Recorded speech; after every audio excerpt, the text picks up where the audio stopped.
bienvenidos a todos, muchas gracias por estar. Hoy tenemos una transmisión algo accidentada, ¿no? Pero bueno, se va corrigiendo a poco. La verdad que le quiero agradecer, como siempre comienzo las transmisiones, le quiero agradecer a todos ustedes por estar, primero, por ponerle like al video, por comentarlo, por compartirlo. Además, quiero agradecerle a los que se suscriben a las membresías de YouTube, que gracias a ustedes este contenido se puede hacer realidad, y a los miembros de Patreon, ¿no? Que la verdad que no solo puedo hacer este contenido, también puedo vivir gracias a que ustedes se suscriben a Patreon y colaboran con el canal para que uno pueda dedicarle el tiempo, le pueda invertir, porque la verdad que acá hay una inversión importante, y ponerle muchas ganas, mucho cariño, mucho amor, para que otros sobrevivientes puedan contar sus testimonios y podamos hablar de una problemática que realmente se habla poco. Además de tener la buena voluntad de ustedes de suscribirse, también revisan... Oh, estoy mal hoy. Que además de contar con ustedes con el tema de las suscripciones, tienen algunas ventajas. Los que se suscriben pueden acceder a estrenos exclusivos, chat conmigo, bueno, algunas de estas cuestiones, ¿no? ¿Te gusta nuestro contenido? ¿Quieres apoyar nuestra lucha?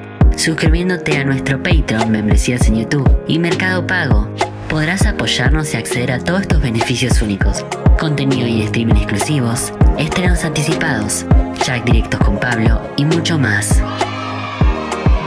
Muchas gracias por ser parte de esta gran comunidad. Recuerden que estamos agregando activistas. Hoy estuve, creo que prácticamente hace 2 días que estoy agregando a nuevos activistas a la red, que en realidad también son activistas que se suscribieron, se inscribieron hace muchísimo tiempo, pero afortunadamente le he metido mucho trabajo. Quiero que sepan que soy yo el que verifica los perfiles, ¿eh? Cuando ustedes anotan en el formulario, ingresan sus datos, y cuando se les solicitan documentos, soy yo en primera persona que los verifica, que los contacta y los suma a la red. Por lo cual no desconfíen, si los contacto van a ver que soy yo. Así que les agradezco a todos los que se están sumando, y bueno, hagan como Ricardo, que ya se sumó, y como esta familia. Necesitamos tu ayuda. Necesitamos tu ayuda. Necesitamos tu ayuda. Necesitamos tu ayuda. Por menos familias destruidas. Por menos familias destruidas. Por menos familias destruidas. Por menos familias destruidas. Basta de víctimas coercionadas. Basta de trata de personas. Necesitamos de tu ayuda. En la descripción del video encontrarás los links para sumarte como activista. Sumate. Sumate. Sumate. Sumate. Sumate.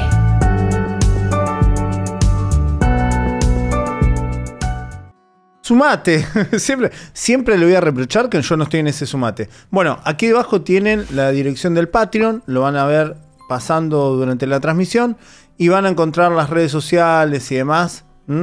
Así que bueno, vamos a ir a la charla. Seguramente al comienzo tengo que configurar algo, así que bueno, ahí vamos, Bueno, tal como les comentaba, hoy vamos a tener una transmisión especial con el testimonio de una sobreviviente. Así que bueno, primero quiero empezar agradeciéndote. La realidad que cada sobreviviente que pasa por acá y se atreve a dar su testimonio se valora mucho, porque yo sé que es bastante difícil, ¿no? Contar historias personales tan problemáticas, que fueron tan dolorosas, donde hay que remover viejas heridas, por lo cual te agradezco mucho, Esther. No, al contrario.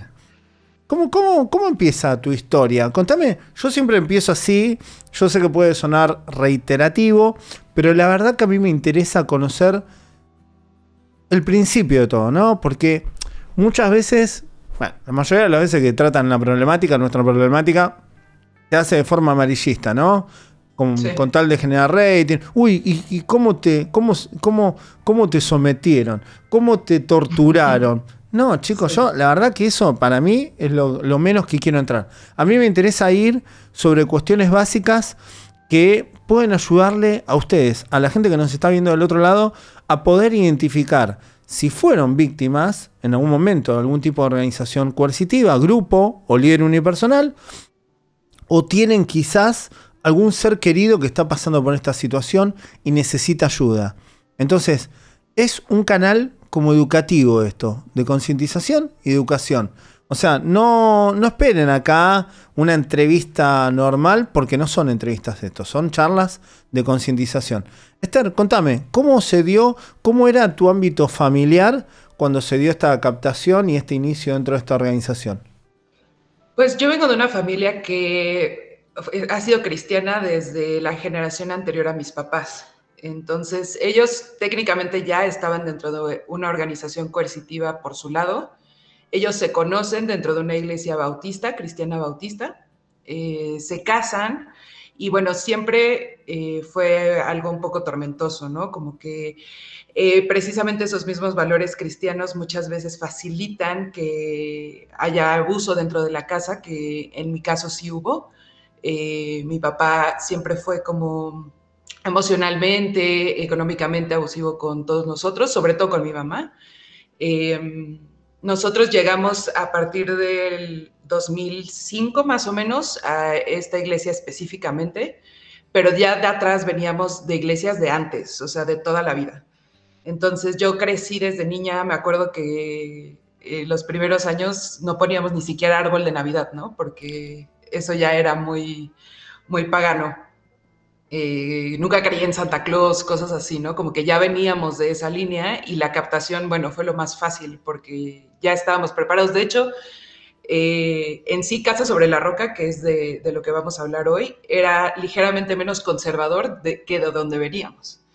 Aquí el único problema era que era un poco más coercitivo, o sea, como que estaba un poco más centrado en manipular a la gente, el trabajo de la gente dentro de la organización, más que las otras que era un poco más como religioso, si lo quieres ver así.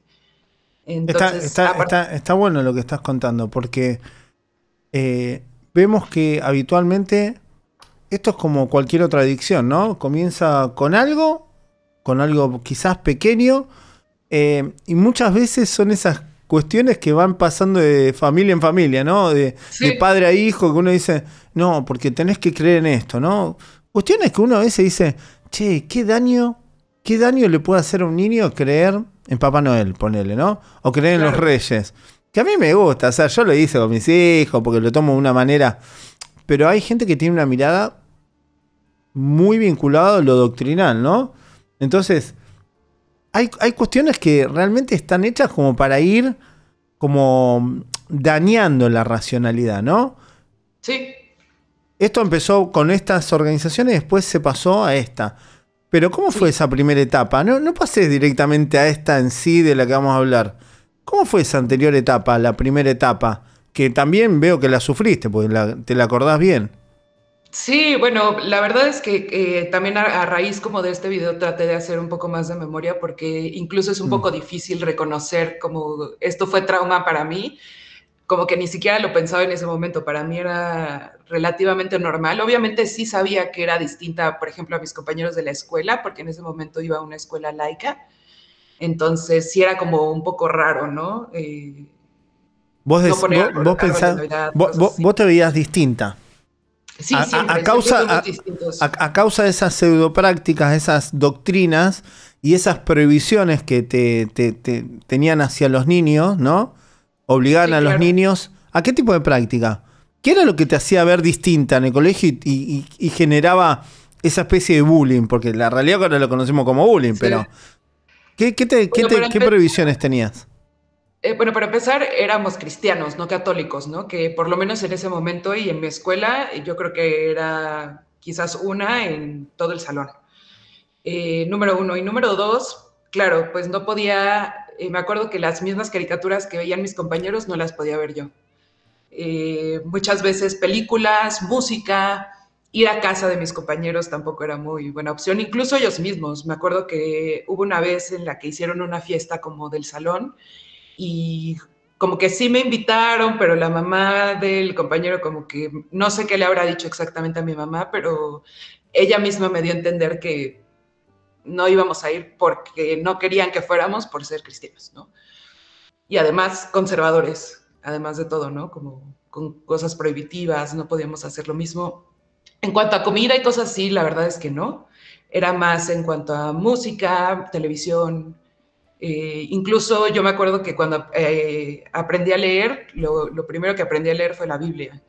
Era como todo cuando era niña en mi casa era acerca de Dios, acerca de la Biblia y todo estaba alrededor de eso. Mis papás se conocieron en la iglesia, todo en mi casa era acerca de eso. ¿Te hacían leer las Biblias esas que son ilustradas? Sí, claro que tenía Biblia ilustrada, Biblia infantil, teníamos varias además, Biblia ilustrada, Biblia infantil, la que quieras. Yo sé, mira, tengo con la bola de cristal, yo sé que va a haber muchas personas, porque de hecho hay mucha gente que a mí me sigue que tiene sus creencias, porque saben que yo y que nuestra lucha no está en contra de las creencias. Pero yo sé que algunos de los que van a entrar a este video no conocen cómo es el tema y van a decir, pero están en contra. No, no estamos en contra. Pero sí yo puedo decirles que sí estoy en contra de que a menores de edad se lo adoctrine. Si vos querés creer en la Iglesia Católica, yo no tengo problema. Ahora, no le inculques a tu hijo tus propias creencias. Eso es lo que yo pienso. Y creo que está mal imponerle tu pensamiento a tu hijo o a tu pareja o a un amigo, tu ideología, tu doctrina. Es algo tuyo, es algo privado que debe mantenerse en tu ámbito privado. Yo no estoy de acuerdo con el tema de adoctrinar a menores de edad. Yo, en mi caso, lo hago. De hecho, mis hijos van a elegir ellos cuando el día que ellos quieran. Yo no tengo problema. Si ellos quieren, no sé, creer en la Iglesia Católica, en lo que ellos, mientras que no le hagan daño, está todo bien. Claro. Pero yo estoy en contra del adoctrinamiento de niños. Por eso te digo, o sea, no estoy en contra de las creencias, pero sí cuando se le impone a menores de edad, porque claramente no tienen la edad suficiente para poder decidir por sus propios medios. Es imponer eso, entonces no estoy de acuerdo. Y sobre todo que en mi caso particular, por lo menos, sí era una creencia muy de tener mucho miedo, tener miedo desde que se fuera a acabar el mundo hasta hacer algo malo, ¿no? Sí, la verdad es que ya como adulta me he dado cuenta de toda esa ansiedad como que viene detrás de eso, ¿no? De el miedo ya internalizado totalmente de hacer algo malo porque sé que va a haber consecuencias como muy exageradas para la acción. Entonces sí, que no es necesariamente como del cristianismo eso, pero sí facilita mucho. Y ese es el problema. O sea, número uno, que es algo que daña a los niños, ¿no? Al final de cuentas, hacer creer a un niño que pronto se va a acabar el mundo y que no vale ni siquiera como la pena hacer muchas cosas porque ya estamos en los últimos, hasta castigar a un niño por hacer cosas que muchas veces ni siquiera sabes que están mal, ¿no? Bueno, yo siempre le cuento a la gente que yo tuve una experiencia, la hermana de mi madre, mi tía, fue captada por los Testigos de Jehová desde hace, no sé, 45 años. Y en un momento cuando se divorcian mis padres, mi madre, vamos a vivir con mi tía provisoriamente, y mi tía, cuando quedaba yo al cuidado de ella, era los Testigos de Jehová a pleno. Me llevaba a las reuniones, yo me acuerdo que me aburría muchísimo y me quería levantar, quería jugar, me tenían ahí a la fuerza, para mí era una tortura, era horripilante.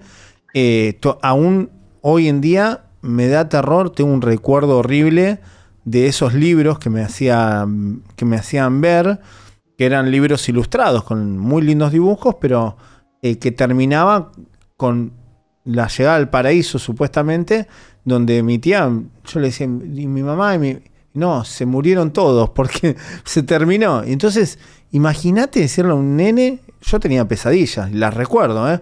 Así que imagínate que si yo tengo ya 45 años y todavía me queda un recuerdo horrible de eso, imagínate a un niño que está mucho más tiempo ante ese tipo de doctrina, que le están diciendo todo el tiempo que se va a terminar el mundo, que Sí. qué efecto negativo le puede generar en un menor de edad, ¿no? A un adulto le hace un montón de daño, pero un menor de edad que está en crecimiento y está en desarrollo mental madurativo, decirle que todo lo que conoce va a dejar de existir, es muy cruel. Sí, lo peor es que también es un poco también la idea de te puedes quedar, ¿eh? Además. O sea, si no estás aquí, si no cumples, si no todo, nos vamos a ir todos y tú te quedas.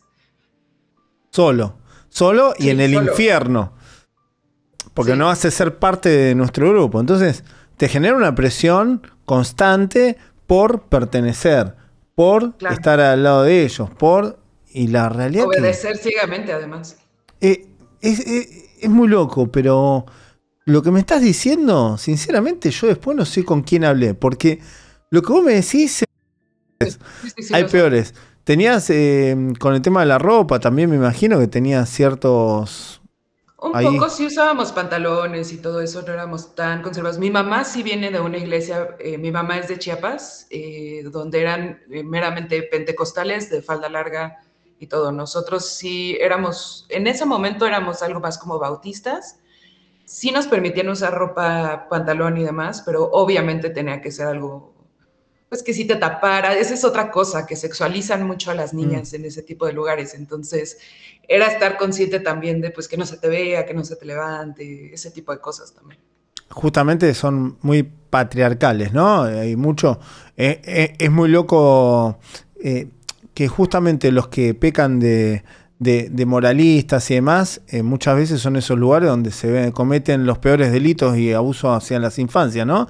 Por eso es tan importante luchar por la educación sexual, ¿no? Que justamente son estas organizaciones las que no quieren que a tus hijos lo eduquen y que le digan, mirá, si alguien te dice que te va a dar un chocolate por un juego o por esto, o sea, sirve, chicos, sirve. No hay que creerle a ciertos políticos que están con estos grupos que quieren sacar todos estos derechos que son súper importantes para que los niños puedan reconocerse y reconocer que han sido víctimas de engaños, de delitos y que los puedan denunciar, ¿no?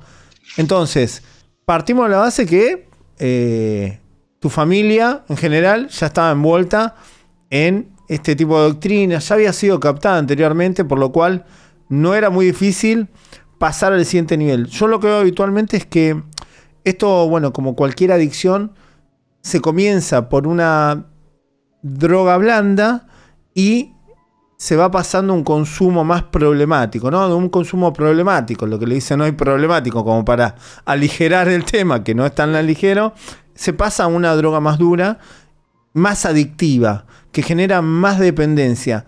El generar más dependencia también implica que la víctima es más controlada por esa sustancia, por esas doctrinas o por el líder en este caso, ¿no? ¿Cómo fue el inicio? ¿Por qué hicieron este cambio tus padres? No sé si lo recuerdas, pero ¿por qué hicieron este cambio de estar? Porque mal o bien estaban en una posición y terminan captados por una organización que es aún más coercitiva, ¿no?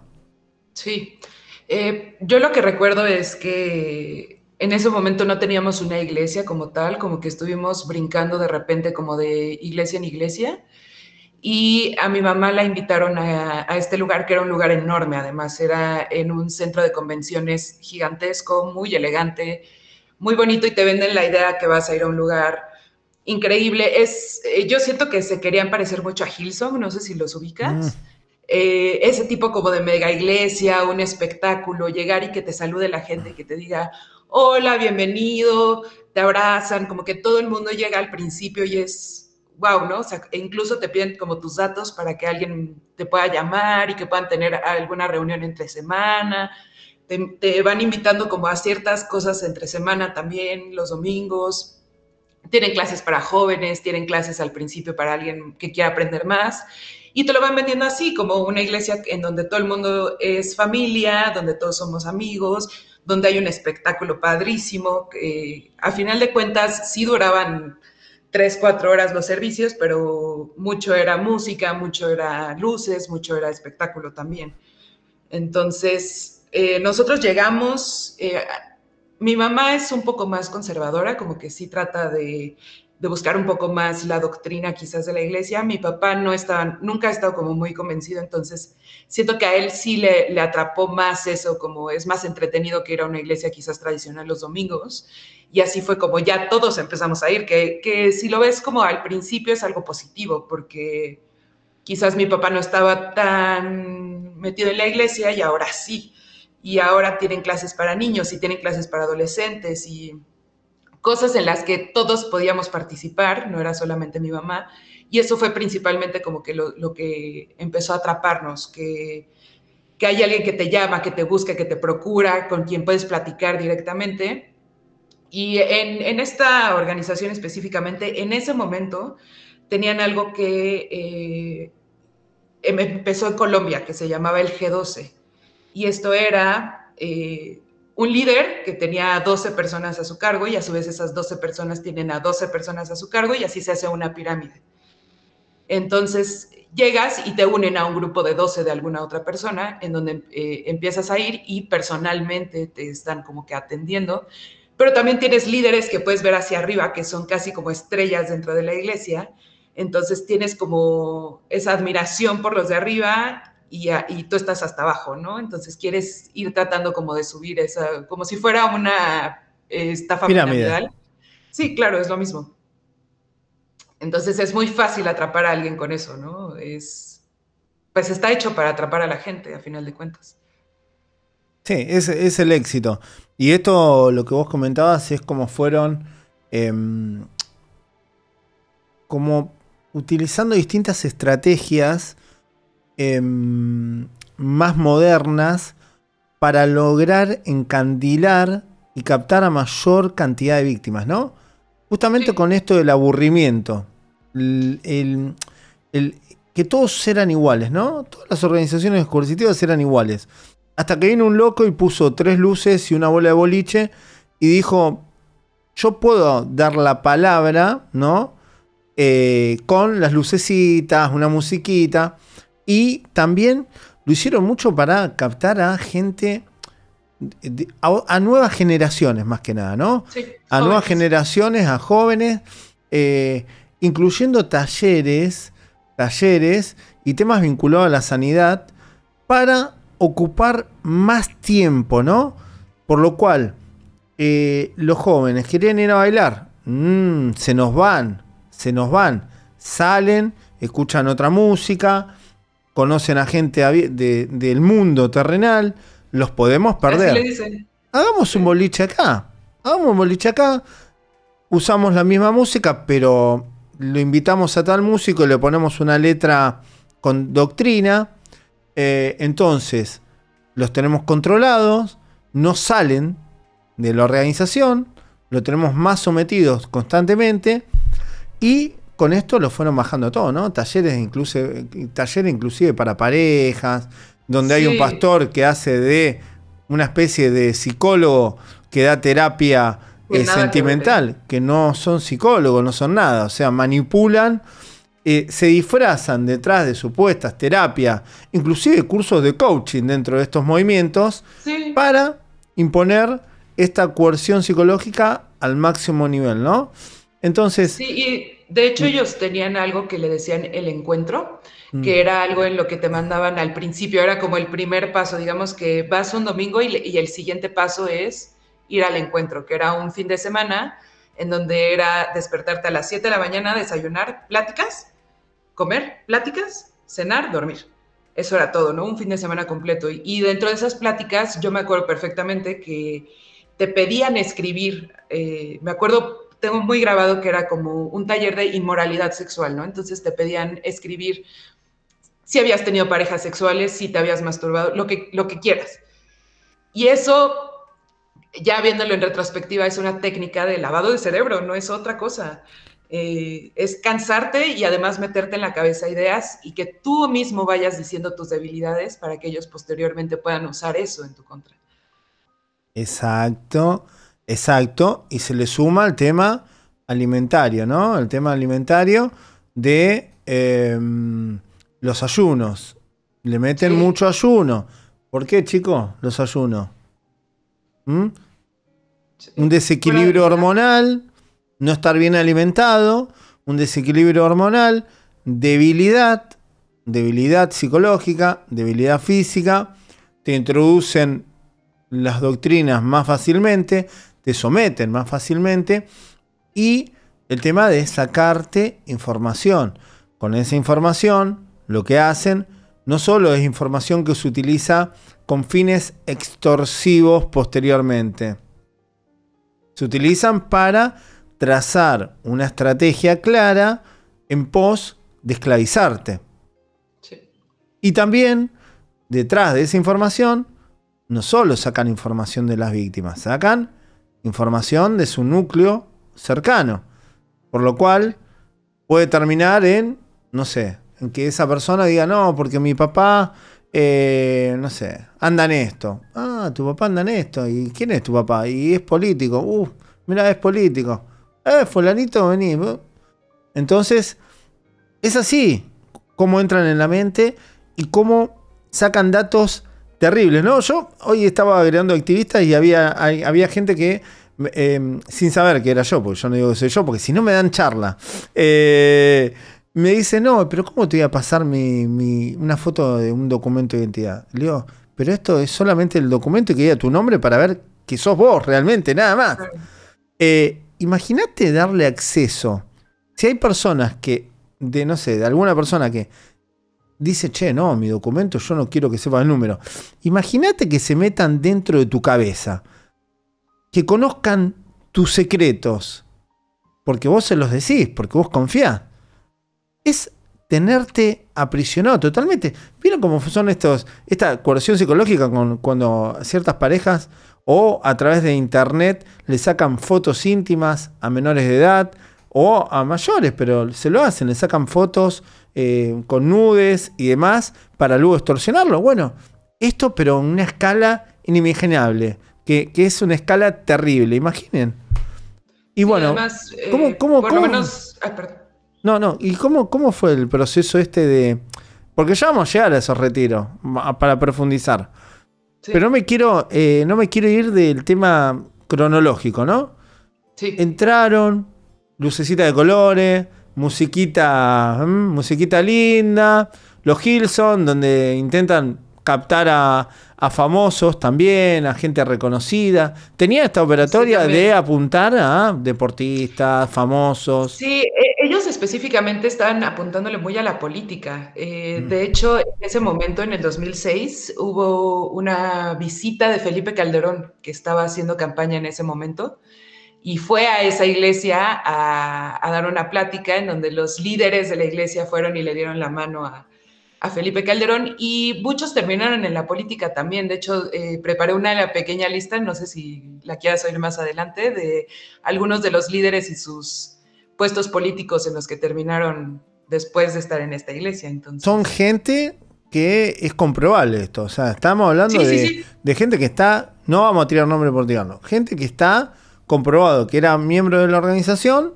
y ahora son los líderes. Los políticos. Líderes eran una pareja, una mujer y un hombre. La mujer fue diputada federal y es líder de una organización en contra de la trata de personas que ya tiene varias denuncias, obviamente. Y ¿cómo se llama? El esposo, ella se llama Rosy Orozco. De hecho, si tú buscas su nombre en Google, a lo mejor te sale, la primera página es la de ella, pero abajo te sale denuncia de abuso sexual en la organización de Rosy Orozco.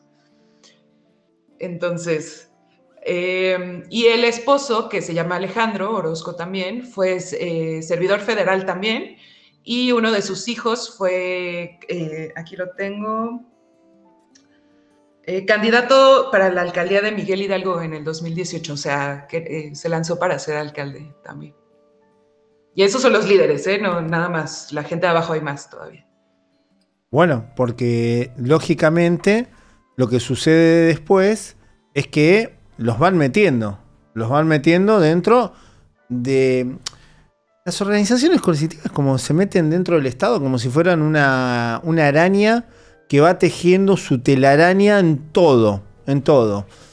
En las instituciones estatales dedicadas a la sanidad, a la educación, ellos van por todo, van tejiendo sus telarañas y van dejando sus huevitos, ¿no? Esos huevitos, ¿quiénes son, chicos? Y bueno, son todos los miembros del núcleo duro de la organización. Y a través del Estado bajan las doctrinas que ellos quieren. Por eso es muy peligroso. Inclusive, cuando Esther cuenta, ¿no?, que había un político que iba, estamos hablando de que hay un financiamiento. Los políticos reciben dinero y infraestructura la gente que es explotada laboralmente y demás, bajo la figura de voluntariado, es explotada para las campañas políticas. Entonces, lógicamente, papá, vos me ayudás, no es gratis. Te ponen plata, te ponen voluntarios, te dan infraestructura. Lógicamente que después esa organización coercitiva recibe algo a cambio. ¿Y qué es lo que recibe? Impunidad, subsidios, puestos en el Estado. Esto es lógico. Y van creciendo y se van retroalimentando. Yo te doy, vos me das. Es un arreglo que realmente siempre termina mal, porque estas organizaciones crecen tanto que después dentro del país no las pueden desbaratar. Pasa con la Luz del Mundo, por ejemplo. Sí. La Luz del Mundo en México.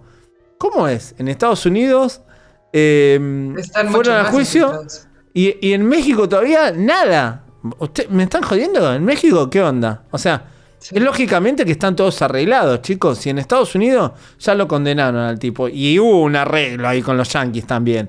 Porque sinceramente ese tipo se tendría que morir en prisión.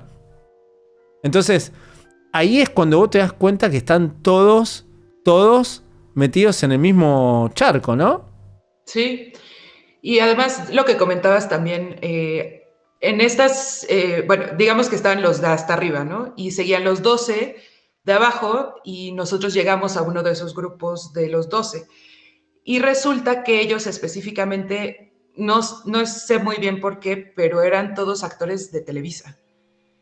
Entonces, también ahí estaban medio tratando como de buscar gente famosa por ahí, gente de política por el otro lado, o sea, como que cada uno de esos líderes de hasta arriba tenía vamos a hacer un quilombo. sector. Vamos a hacer quilombo. ¿Qué actores de...? Yo lamento decirle que yo, acá en Argentina, ya dejé de consumir tele hace rato, menos voy a conocer de México. Pero, ¿qué actores había de Televisa? Sí, no eran muy conocidos, pero hace poco, es que esta parte es, ni siquiera lo pude haber escrito yo. Hubo un actor de Televisa que está ahorita en la cárcel porque abusó sexualmente de su hija, que se llama Ricardo Crespo. Él era uno de ellos. También María Sorté no era específicamente del grupo, pero siempre estuvo ahí metida. Y ella actualmente, su hijo, es el secretario de la Defensa en México. Entonces, no solo es actriz, sino también está vamos en la cortando política. esta transmisión. Sí. No vamos a poder entrar más a México, chicos. ¿Qué vamos a hacer con los aliens que encontraron? O sea, es que parece broma, pero... No, yo ya lo sé. Yo me río porque no me asombra.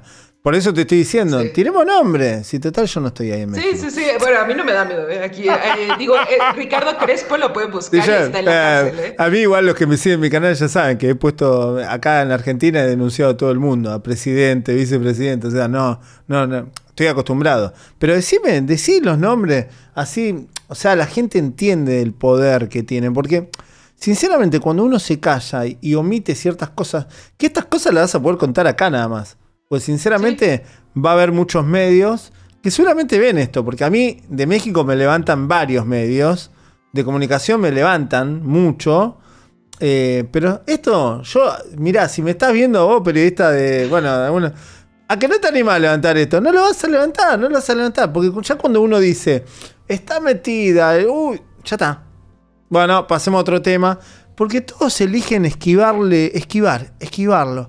Lo que no se dan cuenta que realmente esquivando y cada persona que hace la vista gorda, lo único que hace es ser cómplice de esto. Y esto sigue creciendo y sigue creciendo. Y después, viste, salen en la tele y dicen, che, ¿cómo que existía esto? Nosotros no sabíamos. Dale, ¿qué no sabía? Si lo sabes, se hacen los tontos porque hay mucho dinero, hay mucho poder. Pero mucha gente de Televisa, ¿vos tenés idea por qué justamente había gente de esta cadena? No estoy 100% segura, me parece que lo que pasó fue que una persona que estaba estudiando actuación en la escuela de Televisa fue captada y esa persona a su vez captó pues a toda la generación, digamos, con la que estaba estudiando. Entonces, yo iba a casa de una persona que no es famosa, pero que estudió actuación en Televisa y estuvo en Televisa, y yo iba como que a las reuniones semanales y a los estudios de la Biblia a casa de esa persona. Entonces sé perfectamente que sí, eran todos actores, todos gente muy guapa, muchos extranjeros también, muchos colombianos, muchos venezolanos, que no tienen a nadie además en México y que obviamente se encuentran a un grupo que los acepta y que es una nueva familia y que les dicen todo eso en lo que estás metido, que muchas veces también son drogas y cosas así por el medio. No pasa nada, aquí todo se resuelve, todo se perdona, nueva familia, nuevo todo, nuevo inicio. Un grupo de pertenencia, un nuevo Claro. grupo de pertenencia. Y recuerden, ¿no? Esto de la vinculación de adicciones con el grupo de dependencia. O sea, generalmente se reemplaza una adicción por una peor. Y muchos van a decir, che, es peor consumir cocaína, o voy a decir esto y me lo van a censurar, consumir este tipo de drogas duras que ser captado por una organización coercitiva. Y yo te diría que es peor, porque el nivel de captación y sometimiento es mayor dentro de la organización coercitiva. Sí. Las drogas tienen una dependencia, son horribles, son malísimas, las que son más duras son peores, pero así todo, las organizaciones coercitivas son aún más perjudiciales, porque te roban tu vida, te roban la identidad y te esclavizan hasta que te morís. Entonces, sinceramente, si me van a elegir entre una cosa y la otra, yo no sé cuál elegiría, porque realmente Sí. que te capte una organización coercitiva y generar un grupo de dependencia, y con lo fácil que le es para una persona que tiene un problema de adicción, una vulnerabilidad tan grande, ser captado por una de estas organizaciones, que encima muchas veces hacen la vista gorda. O sea, a veces siguen con el consumo y lo esconden, usan este camuflaje de creo en Dios, estoy renovado, para no perder el trabajo muchas veces. Muchas veces le dicen, no, porque si yo estoy yendo a tal iglesia, ahora estoy recuperado, soy un hombre nuevo. Es solamente un ardid más para mentirle a la sociedad y seguir, porque no pueden dejar la adicción, porque no están llevando adelante un tratamiento de verdad, ¿se entiende? Un tratamiento científico, con médico, medicación psiquiátrica. Las creencias y la coerción no cura nada, todo lo contrario, agrava las patologías. Así que bueno, tenían un círculo importante, por lo que me decís, y se habían adentrado en la política, el mundo artístico, los deportes. No que yo sepa, lo único que estoy enterada es como de esas dos corrientes que era lo que estaban buscando y había momentos en los que se concentraban más en una cosa que en la otra. Yo me acuerdo que había el hijo de uno de los líderes principales, lo mandaron a estudiar música a Berkeley y todo, para que regresara a hacer la música de la iglesia. Por un lado estaban pues los que estaban como en la política, por otro lado estaban como los que estaban con actores. Y obviamente también buscaban a mucha gente de dinero, porque lo que querían pues también era obtener medios, y se notaba mucho, ¿no? Que era la familia consentida. El otro día escuché a alguien también que salió de una organización coercitiva que decía eso, que siempre hay una familia consentida que es a la que todo el mundo quiere aspirar a ser, y en este caso generalmente era la persona que tuviera más dinero, ¿no? La gente que tiene dinero la ponen en una burbuja de Sí. cristal, porque justamente no quieren perderla y no quieren que vean realmente la verdad, las metas verdaderas. Entonces le muestran un mundo donde todo es perfecto y es mentira. Lo que pasa detrás hay otra cosa.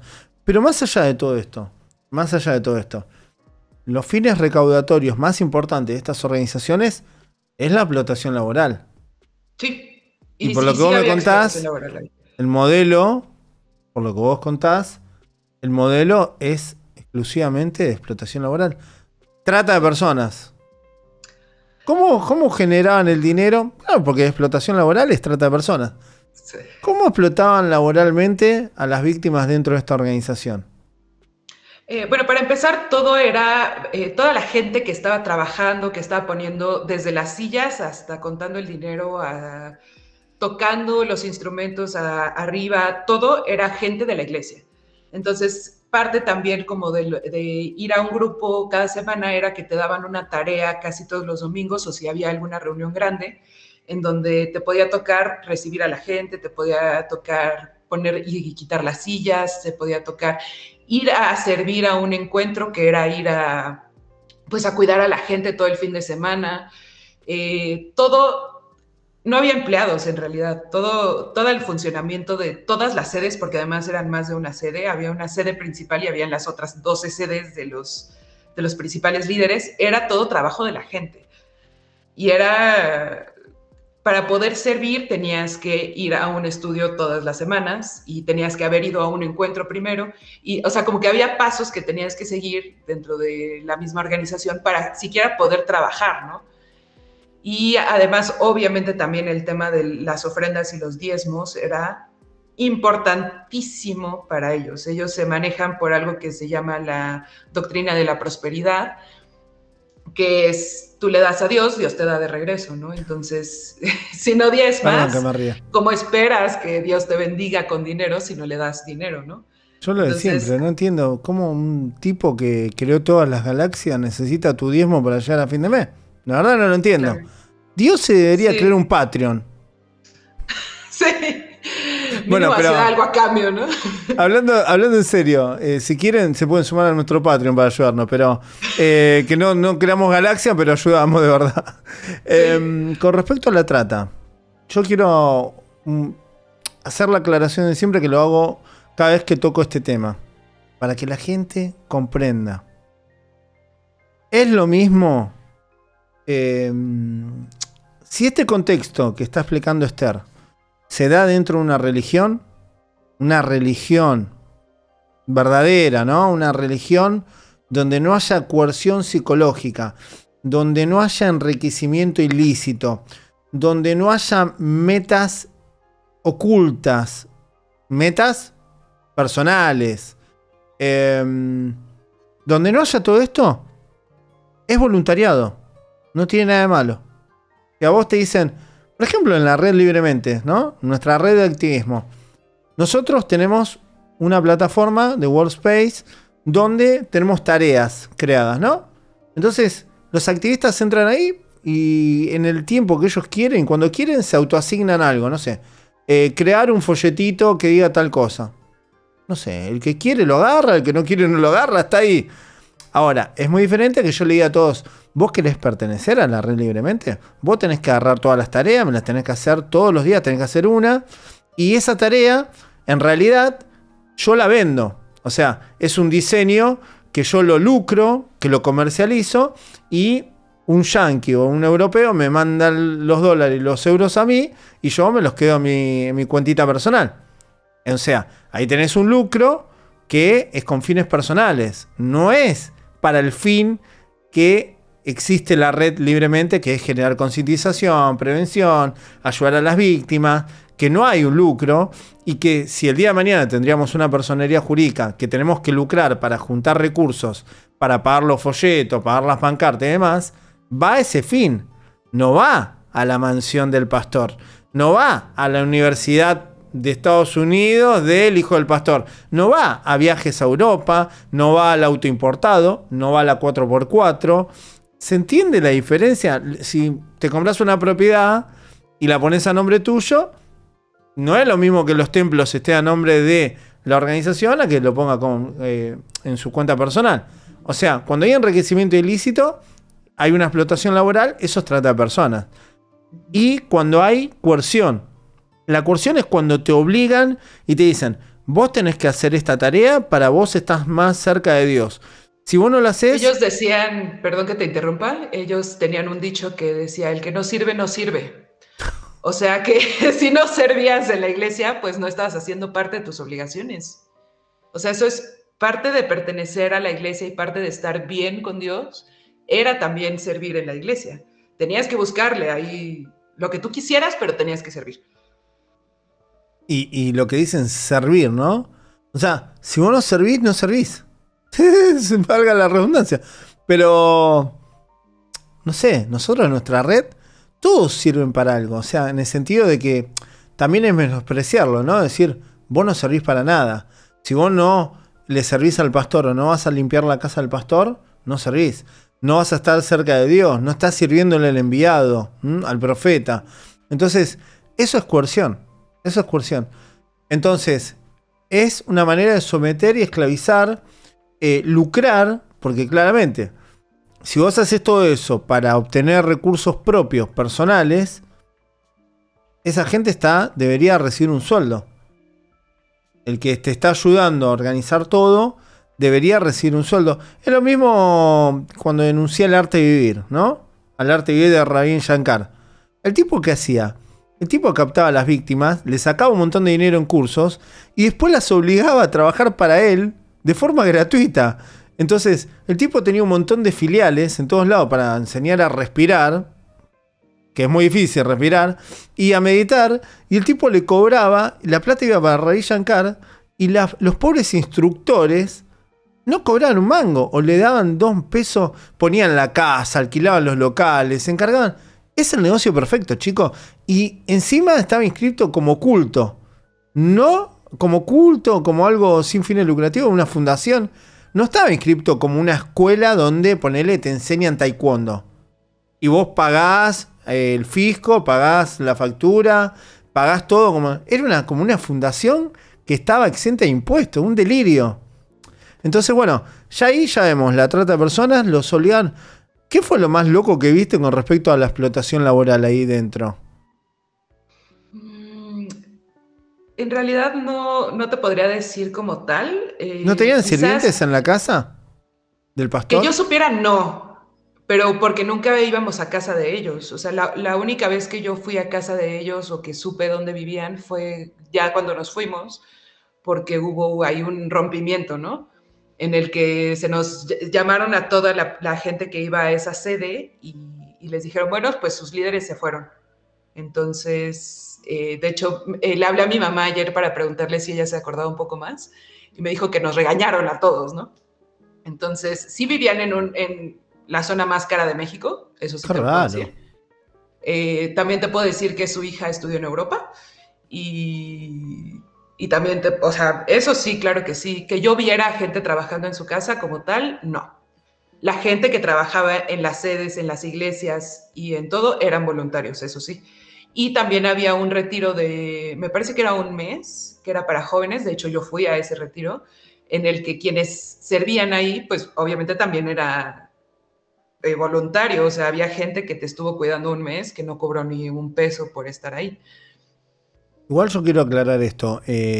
Los líderes y algunos miembros que están todo el día dedicados a esa tarea tienen derecho a cobrar un sueldo. Ahora, un sueldo digno, no hacerse millonarios a costa del culto. Inclusive es antiético. Porque claramente si tenés personas en situación de vulnerabilidad que no tienen para comer, no tienen empleo, que van al templo como pueden, en bici, caminando, porque no. Es antiético que un buen cristiano sea millonario en ese ambiente, ¿no? No está bueno. O sea, no.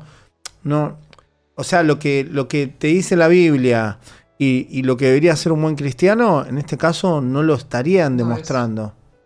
Porque... No, y lo chistoso es que ahí, precisamente porque sigue la doctrina de la prosperidad, no tener dinero es tu culpa, porque si tú no estás diezmando, si no estás bien con Dios, si no estás haciendo lo que te toca en la iglesia, es por eso que no tienes dinero, o sea, es tu culpa. Además, el tema de la prosperidad lo meten con el tema de las creencias también, ¿no? Como que Dios, ¿no? Está tan al pedo que está abocado a que vos recibas el doble de plata de que pusiste. Como que Dios es creo que alguien debería ir a la justicia federal y denunciarlo a Dios, porque quizás es el líder de una organización, de una estafa Ponzi. Porque poné y yo te voy a dar el doble. O sea, estos tipos en nombre de Dios te están metiendo una estafa Ponzi. O sea, dame 100 y te voy a dar el doble. O sea, yo no. Vos le das 100 a Dios porque no es para ellos, es para Dios. Entonces, vos le das 100 a Dios y te devuelve 200 o 300, 400. Pero cuando no funciona, ¿qué pasa? Y no lo deseaste lo suficiente o no tenés la fe suficiente para recibir el doble. Entonces, es horrible, ¿no? Cuando meten yo le tengo más respeto a un tipo que mete, no sé, un fraude piramidal en otro aspecto y no más dedicado al tema de la creencia hacia una religión, ¿no? Porque, sinceramente, creo que las creencias se deben respetar y creo que son lo más sagrado que tiene una persona, ¿no? Las creencias. Sí. Y cuando alguien se mete con tus creencias, ahí ya estamos ante un criminal de las peores características, ¿no? Un depredador, yo diría. Sí, porque realmente te está sacando tus bienes en nombre de la persona en la cual, de ese Dios en el cual vos creés a ciegas. Porque creer en Dios es creer en algo que no ves. Es creer en algo a ciegas. Es una cuestión de fe, como dicen ellos mismos. Entonces, se están abusando de lo más sagrado que tienen las personas. Entonces, sinceramente, yo no entiendo cómo se permite esto, ¿no? Yo creo que a nivel legislativo y debería existir reglamentación con respecto a estos cultos o religiones que se inscriben y que tengan, obligarlas a tener ciertas pautas éticas, ¿no? Como diciendo, vos no podés ser millonario si tenés si sos el líder de un culto. ¿Cómo vas a ser millonario? O sea, ¿cuáles son las metas de tu culto? ¿Hacerte millonario vos? ¿O generar el bienestar social? Que es lo que supuestamente ponen todos en el culto. Pero el Estado nunca se mete con eso. ¿Estás generando el bien social o te estás enriqueciendo a vos mismo y a tu familia? Pero por eso también es tan importante infiltrar la política, yo creo, ¿no? Porque así puedes cambiar las leyes a lo que te convenga a ti. Desde que el gobierno no se meta en lo que tú estás haciendo en tu iglesia, hasta cosas más doctrinales como la prohibición de libertades como es el aborto o la adopción homoparental. Bueno, yo sé que seguramente acá hay gente que adhiere a ciertas creencias en las cuales se está demonizando este tipo de cuestiones. Cada uno tiene su creencia. Yo, sinceramente, hay cosas que comparto y otras que no, pero yo creo que está en la libertad individual de cada persona ciertas decisiones, ¿no? De yo quiero llevar adelante esto, yo no lo quiero, yo quiero, no sé. Realmente creo que hay que respetar las libertades individuales. Pero bueno, volviendo al relato. Ya quedamos en que esta organización se estaba metiendo en todos los ámbitos sociales, ¿no? Y comenzó a meter sus propios políticos, ya de una. Sí. Y bueno, en el caso de Felipe Calderón, él nunca aceptó porque sí se hizo un poco un escándalo aquí en México en su momento. Nunca aceptó que estuviera relacionado, o sea, que él fuera cristiano, ni mucho menos. Él siempre mantuvo su religión católica, pero pues iba a hacer proselitismo a la iglesia cristiana, ¿no? Entonces, bueno, nosotros estábamos ahí, todos fuimos al encuentro. Yo me acuerdo que yo al primer encuentro que fui tenía 12 años. Sinceramente yo no sé qué tanto pecado pude haber hecho a los 12 años, sobre todo cuando viví en una familia bien protegida, ¿no? Poco después del encuentro, y ya que estábamos un poquito más avanzando por ahí, resulta que abrieron su propia escuela. Entonces, mis papás decidieron que en segundo de secundaria, bueno, yo estaba en segundo de secundaria, mi hermana debió haber estado más o menos en sexto de primaria y mi hermano pequeño estaba en el kinder. Nos cambiaron a la escuela de la iglesia, que seguía un sistema que se llama ACE, que se llama Accelerated Christian Education, que es de Estados Unidos, y que es para homeschooling, o sea, para que las personas eduquen a sus hijos en sus casas. Ahí teníamos como un centro de educación que era un poco más como para mantenernos en el ritmo, pero cada quien trabajaba ellos mismos te mandaban el material y tú en tu lugar ibas leyendo y resolviendo cuestionarios. Y mucho de ese material, bueno, era ilógico. Me acuerdo que en un libro de biología en el que estaba leyendo, totalmente negaban la evolución y nos enseñaban puro creacionismo. Entonces, cuando ya por fin salí de esa escuela, que fue cuando entré a la preparatoria, tuve que ir a hacer preparatoria abierta y secundaria abierta un rato, porque nada de lo que hice, o sea, los 3 años que estuve en la escuela de la iglesia no sirvieron de nada. No tenía ningún valor para el gobierno de México. Sí hacían ellos certificados, pero los obtenían a través del Instituto Nacional de Educación para el Adulto, el INEA. Entonces, mi certificado de secundaria, de hecho, es del INEA, a pesar de que yo tenía pues, la edad correcta para estar en secundaria. Eso fue justo después de que me mandaron un mes al dichoso reto, que fue básicamente un encuentro de un mes, pero con más actividad física. Me acuerdo que nos levantaban a las 6:30 de la mañana a correr. Regresé de ese mes totalmente, yo diría que con el cerebro lavado, en verdad. Como tú mencionas, nada de tener otros amigos, nada de escuchar otra música, eso le llaman ser radical. O sea, tienes que ser cristiano radical porque si tú eres tibio, Dios te escupe de su boca, eso es lo que ellos dicen. Entonces era no escuchar nada de música que no fuera cristiana, no tener amigos que no fueran cristianos y al final de cuentas ir a una escuela que era cristiana, o sea, nada de contacto con el mundo exterior. Era básicamente estar en la iglesia todo el tiempo. Yo creo que eso fue más o menos hasta la preparatoria. Cuando entré a primero de preparatoria ya estaban un poco las cosas un poco extrañas en la iglesia, ya se estaba rompiendo un poco el liderazgo y mis papás también, mis papás como que ya estaban un poco dudosos y me permitieron regresar a una escuela laica. Y ahí fue, o sea, la verdad es que la educación fue la cura, no puedo decir otra cosa. ¿Por qué consideras que se empezó a generar este quiebre, esta rotura? ¿Tenían otros negocios y ya no estaban descuidando el liderazgo de la organización? En parte sí, porque estaban muy concentrados en ese momento en sus campañas políticas. En ese momento Rocío Orozco estaba precisamente como empezando la campaña para volverse diputada y ya había otras personas de la iglesia en campaña. Eso número uno. Y número dos, en el caso muy específico de los líderes de la sede a la que yo iba, hubo un escándalo de una infidelidad, que la hermana del pastor líder de esa sede pues tuvo una relación sexual con otro de los líderes. Y bueno, pues estas personas decidieron irse de la iglesia, a pesar de que era su hermana, no fue él directamente, pero deciden irse y ahí es cuando nos llaman a la casa de los líderes principales. Dice mi mamá que les metieron una buena regañada y ahí es cuando ella decide irse, porque dice, si ya no hay líder aquí, si los que están me regañan y todo eso, pues ya, ¿para qué, no? Y sí fue muy grande, porque me acuerdo que muchos de los líderes se fueron, no fueron solo unos. Esto fue una parte, ¿no? O sea, como que esta fue una razón. Obviamente el que engañó a su esposa fue otra razón, y así se fueron separando varias sedes. Y el problema de esto ni siquiera es que se haya terminado, porque estos líderes que se fueron a su vez abrieron otra iglesia. Entonces a lo mejor no se llaman igual, pero tienen las mismas prácticas depredadoras, coercitivas que ellos tenían, nada más que en vez de ser una, ya son 3. Entonces sí, efectivamente estas personas se fueron a Miami un rato, pero cuando regresaron abrieron otra iglesia y mis papás regresaron a esa iglesia. Entonces, lo mismo, ¿no? Siempre el mal pasar económico, hambre. Siempre lo único que escuchamos de los líderes es viaje a Europa, universidades caras, sí, casas caras, vehículos caros. No pasan lo que vos pasás, ¿eh? No viven tu realidad.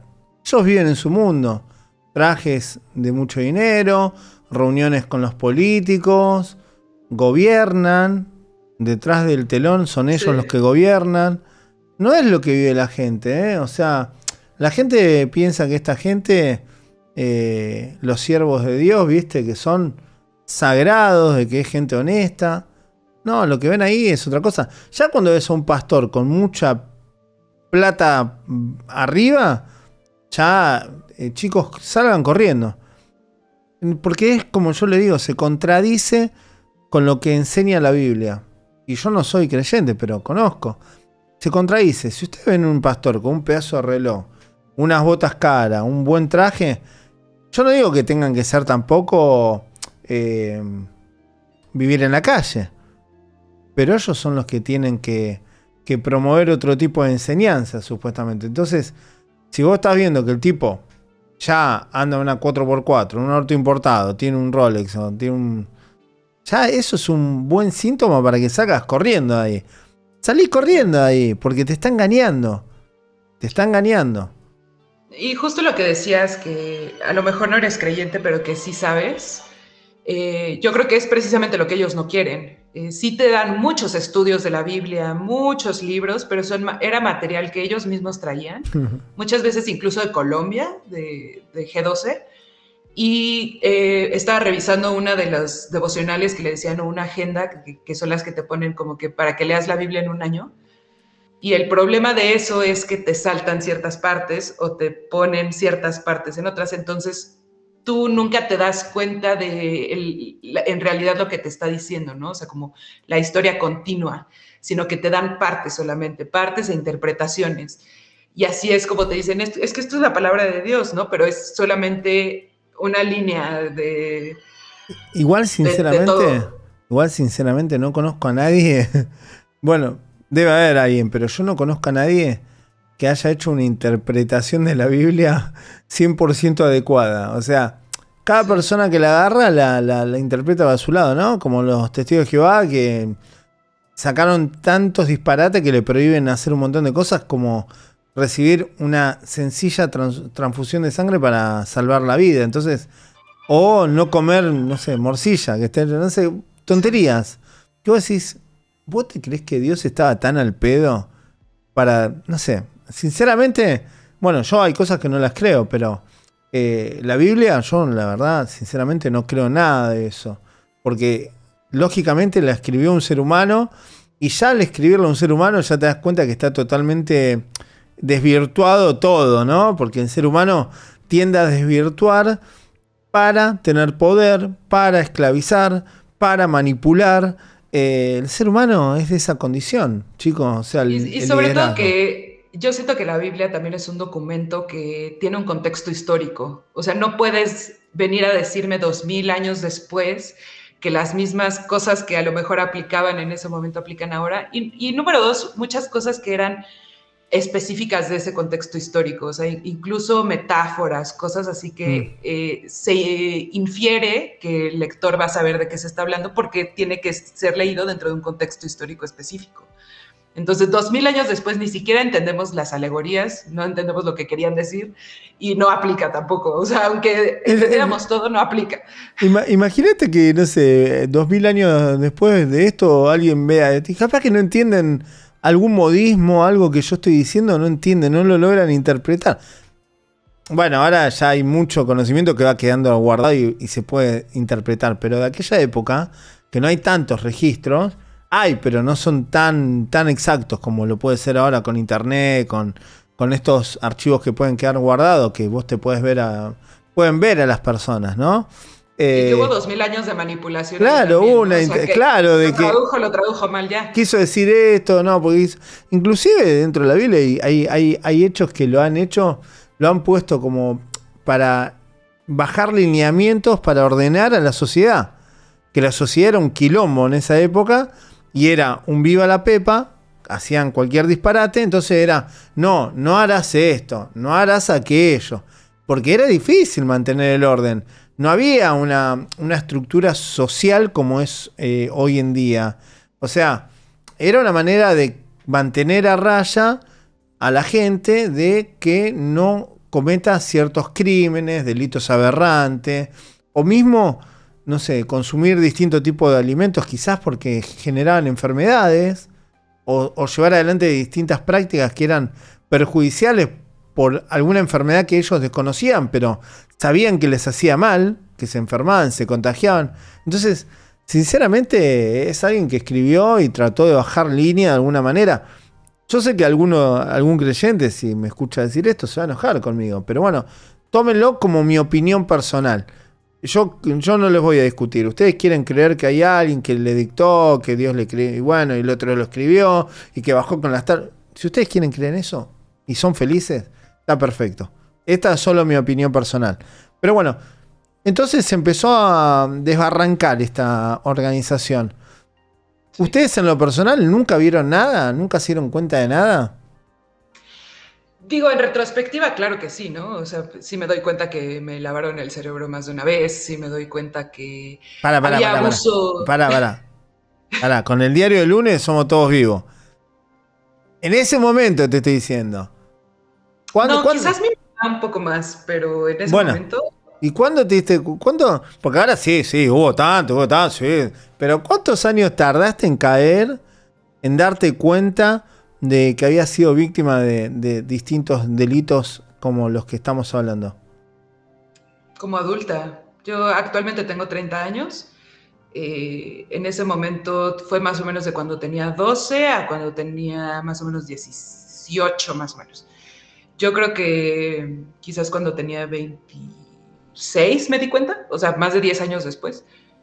Y ya con información, o sea, como te comento, yo creo que la educación es la cura, porque si no tienes siquiera el concepto de que algo que te hicieron fue traumático, no lo identificas como un trauma. Entonces, hasta que caí en cuenta, me eduqué un poquito más, me fui metiendo un poco más a saber qué es una organización coercitiva, qué es lo que hacen y cuáles son los signos que puedo buscar, me di cuenta que tenía todos. O sea que hace poquito, hace 4 años, o sea que estás en pleno proceso.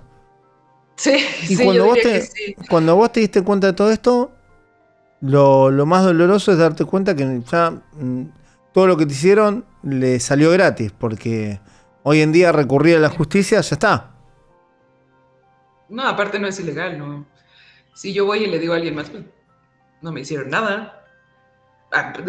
Gracias a quien sea, no, yo por lo menos nunca viví abuso sexual, ni mucho menos en la iglesia, que no puedo hablar por las demás personas, no sabría decirte, pero en lo personal no.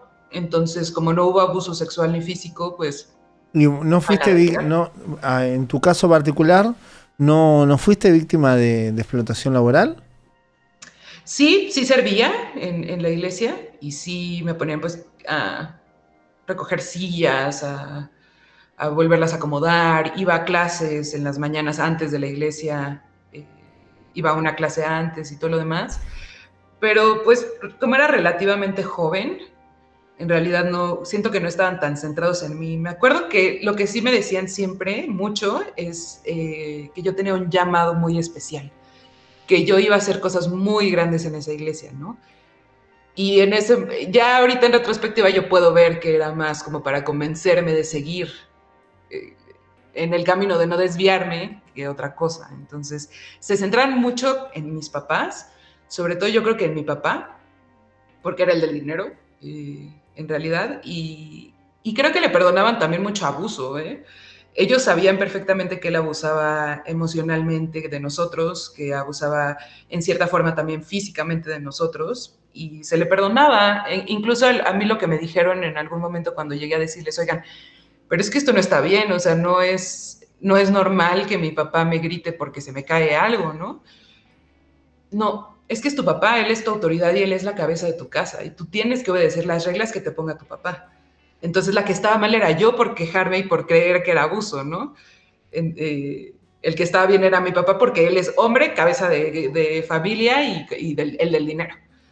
Entonces sí, quizás no explotación laboral, pero sí encubrieron perfectamente, o sea, encubrieron todo el abuso que viví en algún momento, y si me llegaba a quejar le iban a decir a mis papás. Bueno, pero vos en tu relato, en lo que me estás contando, hay una especie de explotación laboral. Que te hayan ir y hacer tareas que lo debería hacer un adulto, ordenar, limpiar, eso es un trabajo, o sea. Sí. Y eras menor de edad. Visto, sí. O sea, sí, o sea, a lo que voy es que a veces yo también he hecho un montón de cosas y uno lo toma como algo, pero son tareas laborales, o sea. Sí. O sea, te estaban explotando laboralmente, sinceramente, eso es explotación laboral. Entonces, no dejemos eso, porque a veces yo, por estos días, ¿no? Me hacía memoria a raíz de algunas falsas denuncias que recibí de una organización, donde yo estuve, ¿no? Y yo decía, qué loco, ¿no? Que justo la persona que está impulsando esto, al hacer memoria yo me acordaba, y me daba besos en la boca a mí. Y era una mujer que era mayor de edad, yo era un niño, tenía 11, 12 años, andaba semidesnuda, o sea, y tenía relaciones delante nuestro, que éramos menores de edad. O sea, y yo hasta que no me puse a evaluar esa situación, yo dije, no lo veía como algo... es como que lo naturalizás de tal manera que decís algo normal. Claro, es normal dentro de ese ambiente. Lo tuyo era normal que te hagan trabajar. Sí. No, Y quizás, no, ¿sabes no, qué? Que no lo veía como algo tan serio, ¿no? Como claro, que yo siento que como que era un no estaba juego, tan algo, ¿no? mal. Sí, sí, Ajá. no sé. Pero después cuando sos grande ahí te empezás a analizar las cuestiones más detenidamente, te das cuenta que sí, que hubo delitos, o sea, que los fines no eran buenos. Entonces, es duro darte cuenta cuando ha pasado mucho tiempo y que, bueno, yo en mi caso lo denuncié a tiempo, hubo mucha corrupción y demás, pero en tu caso que no llegaste es peor. Yo por lo menos puedo decir, yo lo denuncié muchas veces. Entonces, no es mi culpa, es culpa de la justicia, por lo cual yo, al día de hoy, yo estoy evaluando hacerle un juicio al Estado. Porque sinceramente, yo lo denuncié, y cuando yo lo denuncié, nadie hizo nada, o no lo hicieron nada por ineptitud o por corrupción. Ya se sabe que fue por corrupción y porque hubo gente muy poderosa metida, pero yo, al pasar el tiempo y al no obtener justicia, fui gravemente perjudicado. O sea, yo no tuve una reparación económica, yo no tuve la asistencia psicológica, fui muy perjudicado. Yo podría estar hoy, estoy en Milagro, yo podría no estar acá. Entonces, sinceramente uno se pone a pensar en todo eso y dice, che, o sea, quizás no estaría nada mal hacerle un juicio al Estado y que quede como un antecedente judicial para que otro sobreviviente, después de tantos años que haya denunciado, en un caso particular, ¿no? Cuando hay corrupción y tapan todo, que el Estado tenga que hacerse cargo de lo que hizo, porque realmente es grave. Pero bueno, creo que es más grave para el sobreviviente cuando se da que ya es muy tarde cuando logra ver lo que sucedió, ¿no? Porque ya no hay manera de hacer nada, más que la reparación, no es reparación. Creo que lo único que puedes hacer es esto. O sea, parte de la reparación interna, es decir, me robaron 10 años de mi vida, me explotaron laboralmente, perjudicaron a mi familia, me dañaron mi patrimonio, porque no olvidemos esto, que al dañar el patrimonio de tus padres, dañaron tu patrimonio, porque vos tarde o temprano quizás podrías heredar algo que no lo vas a heredar. O sea, heredaron tu patrimonio de ese momento, tu patrimonio futuro, entonces te dañaron a futuro, porque todo el tiempo que te quitaron a vos, el tiempo de estudio, te hicieron perder años de estudio. Sí. Y el bullying, todo el daño. Hay chicos que a causa de ese bullying se van, deciden irse. Entonces, han jugado y te han manoseado de una manera que realmente vos decís, che, esto es lo único que puedo hacer. Dar mi testimonio para que otro quizás tenga la suerte de darse cuenta mucho antes y que no le roben tantos años de su vida, ¿no? ¿Qué es lo que pasa por tu cabeza después de todo esto que te sucedió, de esto que le hicieron a tu familia, que te hicieron a vos? ¿Qué es lo que...? Pues yo hice mi análisis, ¿no? Porque ya lo viví. Pero ¿qué es lo que te pasa por tu cabeza? Yo creo que al principio estaba muy enojada y mucha impotencia, como dices, no poder, no tener a quién decirle lo que me hiciste estuvo mal, no tener a quien pedirle que haga justicia por ti, da mucho enojo, ¿no? En mi caso, yo creo que lo canalicé un poco más hacia aprender sobre lo mismo, pero de una forma más, obviamente no sectaria, de una forma más académica. Entonces, quitarme también esa culpa como de que todo lo que hago es un pecado y tengo que pedir perdón, ha sido muy difícil. Creo que precisamente leyendo verdaderamente qué dice la Biblia y qué es verdaderamente lo que hay ahí, que como tú dices, yo respeto las creencias personales de cada quien, pero tampoco creo en eso ya, fue que poco a poco fui deconstruyendo todas esas ideas y todas, pues sí, todo ese lavado de cerebro que a final de cuentas te hacen. Y creo que resolví un poco también el enojo, pero sigue ahí y creo que no estaría haciendo esto si no estuviera enojada, ¿no?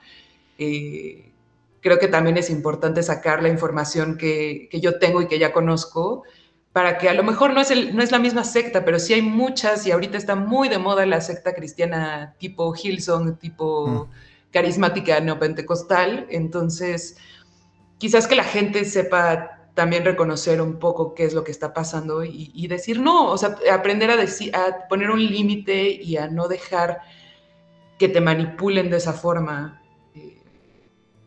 Y bueno, en general también aprender sobre mí misma me ha costado también mucho trabajo. Siento que es algo muy difícil cuando creces en una organización coercitiva, como aprender a pensar por ti mismo, aprender a saber qué es verdaderamente lo que quieres, lo que te gusta, a tener conciencia propia, también es algo muy difícil y que tienes que ir haciendo. Empecé a ir a terapia también ya cuando estaba en la universidad, tuve ahí un rato de, ya no estaba en la organización coercitiva, pero sí tuve un rato en el que precisamente yo creo que por ese enojo tenía ahí unas conductas un poco autodestructivas. Empecé a ir a terapia y a través de la terapia fue que, bueno, cuando mi psiquiatra me empezó a decir, oye, eso es abuso, oye, eso es abuso emocional, oye, fue que o sea, yo en ese momento fue así como, ¿cómo? No, ni siquiera lo captaba como abuso. Entonces, aprender a ser consciente de eso, aprender a aceptar mis propios traumas y poder hacer algo bueno con eso, ¿no? Poder crear conciencia en algo más, creo que es lo principal. ¿Lograron robarte la fe? Yo creo que sí. En cierta forma, sí. Quizás mi mamá siempre, como que su objetivo principal ha sido, no vayas a una iglesia, pero cree en Dios, ¿no? Eso es como lo que ella quisiese y pues en este caso no, a final de cuentas... Sí. Se me congeló la imagen. Vos seguís hablando, yo sí, lo intento solucionar. Vos seguís hablando. A final de cuentas, el ver cómo es una iglesia, que a lo mejor no son todas, no quiero generalizar, pero por lo menos todas las iglesias que yo conocí, verlas por dentro y luego ver verdaderamente lo que dice la Biblia y ver el contexto histórico, no me queda otra más que dejar de creer, la verdad. No te podría decir que creo en Dios en este momento, ni creo en la Biblia, ni tengo una creencia específica, así como una creencia personal específica. Creo que no. Y no me molesta, sinceramente creo que es parte de la deconstrucción y es parte de la conciencia personal el poder decir, pues en este momento no tengo una fe específica. No, yo sigo intentando solucionar. Vos me ves bien porque tenés otra cámara, pero sí. Me quedé así como una pose pensativa, justo. Así que va a quedar bien. Lo voy a dejar así, porque no, lo voy a dejar así, bien congelado y lo voy a dejar así, porque quedó bien la imagen. Quedé como, a veces quedo con la boca abierta, pero la imagen quedé medio doblado así, pero como pensativo. Así que te podría hacer 10.000 preguntas más en esta pose y va a quedar bien. Hago el paneo, viste, como los Simpsons. No, sí, hoy está terrible la cámara. Bueno, ahora se fue. Eso pasa porque la estuve usando mucho tiempo antes. Estuve en una capacitación sobre trata y puse esta cámara, viste que me atrasé, viste. Y después... Es una foto muy de bio de escritor, dicen acá en el chat. Bueno, por lo menos me favoreció esta, porque siempre queda de una manera que vos decís, qué cara de... Sí. Bueno, lo que sí podría ir comentando es que, bueno, esta organización coercitiva, a pesar de que era carismática y neopentecostal, también era fundamentalista, que significa que creen literalmente en la Biblia, creen literalmente en el nacimiento virginal de Jesús y creen irónicamente en la independencia del Estado y la Iglesia, que ellos claramente no estaban respetando. Entonces, además de fundamentalistas, homofóbicos y misóginos, eran también hipócritas. Ahí volví, ahí volví. Sí. No me extrañaron, ¿no? Pero igual quiero decirle a la gente que quede bien, que dé una postura así como escuchándote. O sea que yo siempre edito, ¿viste? Cuando pasa algún quilombo, lo edito. Pero en este caso lo voy a dejar porque la foto me favoreció. O sea que podría estar. Igual por la duda me voy a poner así porque se va a volver a cortar. Porque esto sucede cuando calienta mucho la cámara. Se empieza a colgar porque tiene una... Pero voy a tratar de quedar así. Cuestión que si se congela, vos seguís hablando y yo quedo... Con pose y estoy pensando nada más. Pero bueno, te estaba escuchando muy atentamente. Igual porque tiene ventaja, por lo menos te digo, porque si uso la vincha me la tengo que sacar y no puedo escuchar. Pero sí, acá me dice, bueno, le gustó a la gente el momento. Voy a hacer que se frise más rápido la cámara, no. Pero en un momento se va a colgar de vuelta, sépanlo, Pero bueno, la realidad es que está bueno los análisis, ¿no? Y esto de decir, que lo lindo es ver que no te pudieron robar la fe del todo, porque yo te noto que vos seguís creyendo, pero que adaptaste, hiciste todo esto, te sirvió para hacer tus propias creencias, es lo que yo siento, no sé si me estoy equivocando. Y fíjate que mucha gente piensa que yo estoy en contra de las creencias, y todo lo contrario, yo sinceramente no promuevo que la gente crea, porque la verdad que hay gente que no cree en nada y también es como creer. Los ateos creen en la nada, o sea, es una creencia ser ateo. Yo creo que hay algo, que no sé, que hay algo que hay algo más allá. Me divierte pensar en que realmente no se termina acá la cuestión. A mí me pone muy, no triste, sino me parece que es muy trucho, es muy argentino, que es muy pequeño, como para decirlo de otra manera, que vivas una vida y se termine. O sea, yo quiero creer que esto es como el inicio o es parte de algo más, ¿no? Que esto sigue, que vamos a ir jugando en algún lado. O sea, que es como que son etapas, sinceramente. Y a mí sinceramente creo que no le afecta a nadie, a los que me están viendo. Yo sé que algún ateo de los que nos sigue, sí, siempre con los ateos tenemos esto de... Ellos quieren que yo diga que no, que son todos, que demonice, que digan, no, vos cómo podés creer en esto. Sinceramente a mí, yo creo que hay algo más y realmente no me jode. Pero en tu caso, ¿cuáles fueron esas creencias que creaste? Tus propias creencias. ¿Qué es lo que vos crees? Pues, yo te podría decir que en este momento, creo que esto es algo muy reciente, creo en la soberanía personal. O sea, en el tú tener la capacidad, como tú dices, de tener una creencia personal, ni siquiera tiene que ser que seas ateo, sino tener una creencia personal en la que tú puedes confiar y puedes confiar en tu juicio y que te va a ayudar a protegerte, ¿no? A no caer en algo más. Entonces, sí, la conciencia personal, la soberanía personal, es en lo que creo, es en aceptar lo que pasó en el pasado, pero... no dejar que afecte al futuro, número uno, y número dos, aprender a confiar en mí misma. Creo que eso es como eso es muy de terapia. Sí. Eso, no dejes que el presente afecte el futuro. Es muy de terapia, pero es real. Sí. Es real. Sí, pues es que creo que la terapia en realidad es lo que me ayudó mucho. Sí, estuve muchos años en terapia psicológica y psiquiátrica y obviamente es secundario. ¿Llegó al psiquiatra? Sí, yo fui al psiquiatra. De hecho, durante más tiempo estuve en psiquiatra que en psicólogo. Entonces. ¿Y cómo fue eso? ¿Cómo fue eso? ¿Cómo estalló? Soy médico general y aquí en México hacemos un año que se llama el año de internado, que es estar en el hospital, pues, en guardias, ¿no? Son guardias cada tercer día y la verdad, no lo hice en un hospital en donde hubiera muchos pacientes, la verdad es que lo hice en un hospital bastante decente, pero de todas maneras era un cansancio físico extremo. Y llegó un momento en el que estaba muy deprimida, con mucha ansiedad y no podía sola. Entonces, yo misma decidí, a pesar de que mis papás se negaron rotundamente, yo pagaba con mi sueldo de interna, que era prácticamente todo mi sueldo, se me iba en la consulta psiquiátrica, porque ellos se negaron a pagármela y de hecho mucho tiempo fue un problema muy grande en mi familia que yo fuera a terapia. Pero fue sola, o sea, no te puedo decir como que... Sí fue parte de la desprogramación, que ya llevaba un buen rato que sí me obligaban a ir mis papás a la iglesia, porque sí era así. De hecho, mis hermanos y yo bromeábamos mucho porque cuando sacábamos el celular, mi papá nos tocaba la pierna de cierta forma, nos daba dos piquetitos en la pierna para que guardáramos el celular, porque ni siquiera podíamos distraernos de lo que estaba pasando. Pero yo en lo personal ya no creía y estaba en un momento en el que no estaba totalmente deconstruida porque todavía tenía mucha culpa y creo que eso también fomentaba la depresión y la ansiedad a final de cuentas, pero que sí estaba lo suficientemente informada y lo suficientemente afuera como para poder tomar la decisión de ir al psiquiatra y yo misma pagármelo. A lo mejor se me iba todo el dinero en eso, pero lo pagaba yo sola.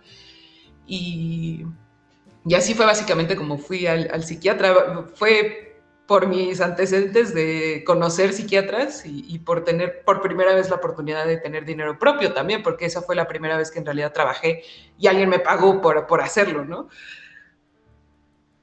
Pagar para ir al psiquiatra. O sea, Sí.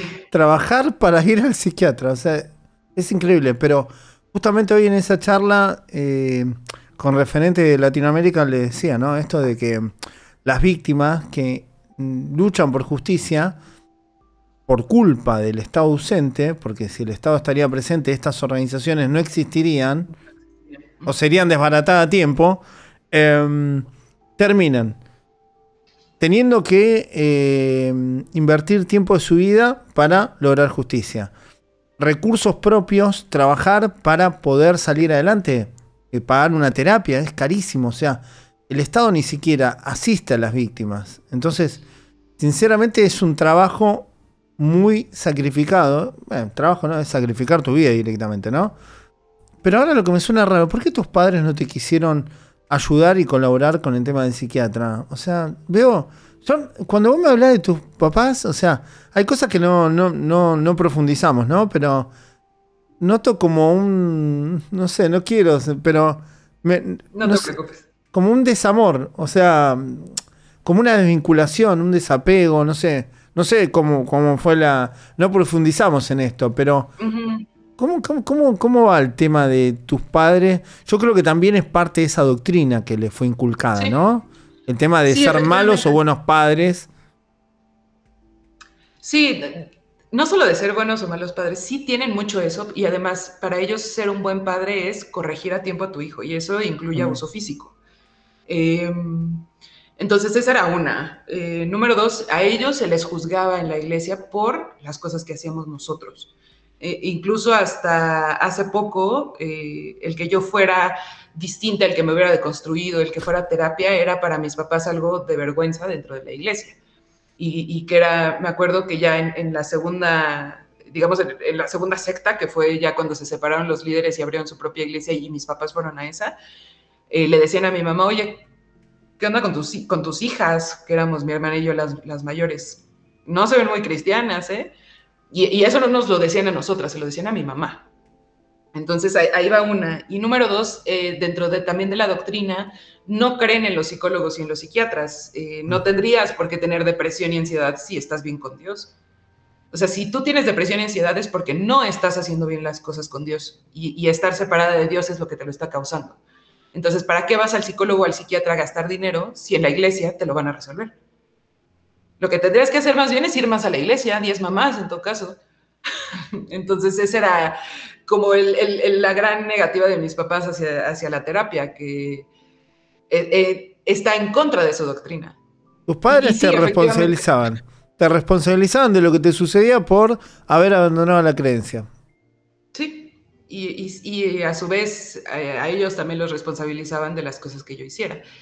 Y también, obviamente, era mucho que te tienes que portar de cierta forma, tienes que ser de cierta forma, y si no lo haces, pues estás mal. Entonces, desde niños, si no te portas bien, era normal que tus papás te agarraran de la mano y te metieran al baño a pegarte, ¿no? Entonces, sí, yo te puedo contar veces que, digo, no culpo a mis papás porque sé que hicieron lo mejor que pudieron con lo que tuvieron, pero sí tienen que hacerse responsables de cierto abuso y sí hubo ese tipo de abuso, o sea, de te estás portando mal, te agarro, te meto al baño y te pego. Entonces... Mira, yo en lo personal, durante mucho tiempo, con mi caso personal, no voy a hablar de tu familia porque es un tema, sería un maleducado si lo digo, pero con mi tema personal, durante muchos años yo me di cuenta que los excusé. No, me hicieron esto me hicieron... ¿Sabes qué? Yo hoy con 45 años, yo ya no, eso no. Yo no excuso más a nadie, porque sinceramente me cansé de excusarlos, ¿no? No, hicieron esto porque no, ya está. Yo entiendo, fueron víctimas, pero se transformaron en victimarios. A mí me hicieron un montón de daño, fueron cómplices, fueron parte. Entonces, hace unos meses que mirá lo que tardamos, ¿no? Que yo este proceso lo hice hace unos meses. Lo bueno que yo la tengo tan masticada ya, que yo ya sé cuándo hice cada proceso. Cuándo dije, hasta acá fue mi amor, y comencé a mirarlos de otra manera. De otra manera también, con respecto a lo privado, decir, no, esto lo hiciste. No hay manera de excusar ningún tipo de abuso. Entonces, cuando vos decís esto, ay, porque hicieron lo que podían, pero vos y yo sabemos cómo es la mano, o sea, hicieron lo que podían, ¿con qué? ¿Con qué? No, ya está, basta. Los abusos los cometieron. Lamentablemente hay malos y buenos padres. Es lógico que cada uno tiene su situación personal, pero bueno, lamentablemente las macanas se las mandaron, ¿no? Entonces, esas macanas generan un adulto con inconvenientes de salud, mental, físicos.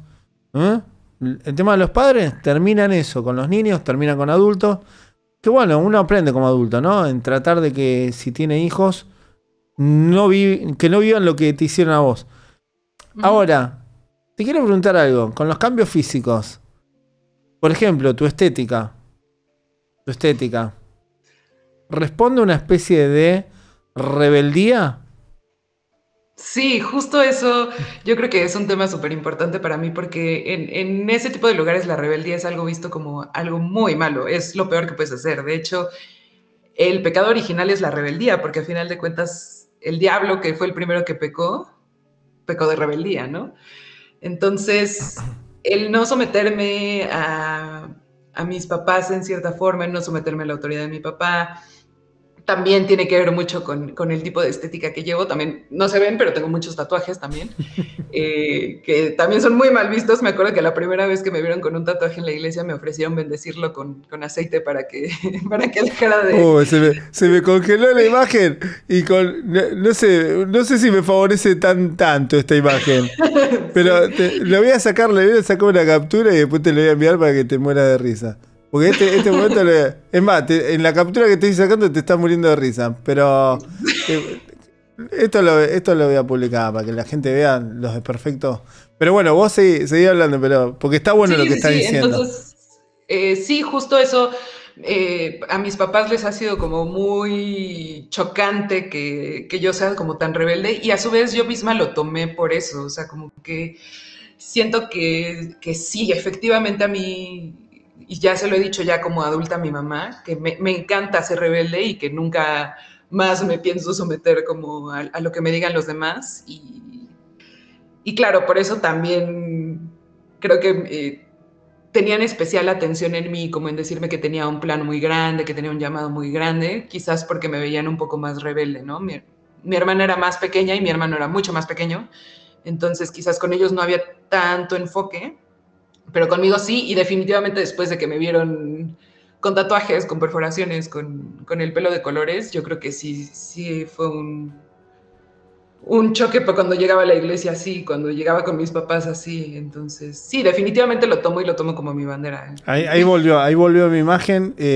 Algunos ya me están diciendo que esa foto que quedó es muy spot de licor. Así que imagínate cómo habrá quedado. Pero bueno, estamos jugando como un ¿cómo se llama este juego que quedás como estatua? Pero bueno, por ahora por lo menos no podría quedar peor las imágenes. Pero quería destacar rápido porque vos estabas contando algo serio y yo estaba así como riéndome, ¿viste? Pero la gente que va a ver esto no se enoje, ¿eh? No es una falta de respeto hacia la sobreviviente, porque yo a veces me sonrío porque no me sonrío de la manera que algunos quizás que piensan, ¿no? Porque hay veces que los compañeros sobrevivientes me cuentan algo y yo como que me estoy sonriendo porque yo siento que ya conozco tanto, que yo siento lo que me van a decir y cuando me lo dicen yo lo veo, yo te hice esta pregunta porque yo te veo, ¿no?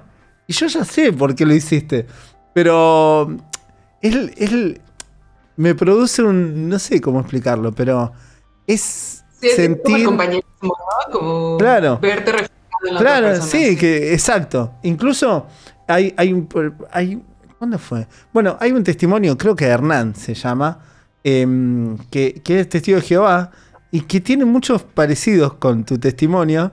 Y él se sacó, me mostró los tatuajes por todos lados, el chabón. Y justamente era esto, la rebeldía. Y que cuando los padres también lo vieron, creo que también me hizo el mismo comentario. Por eso me estaba riendo.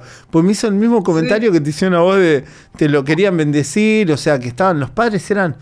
Y yo con él tuve un debate que hubo gente que incluso... Yo soy así como ustedes me ven. O sea, yo no es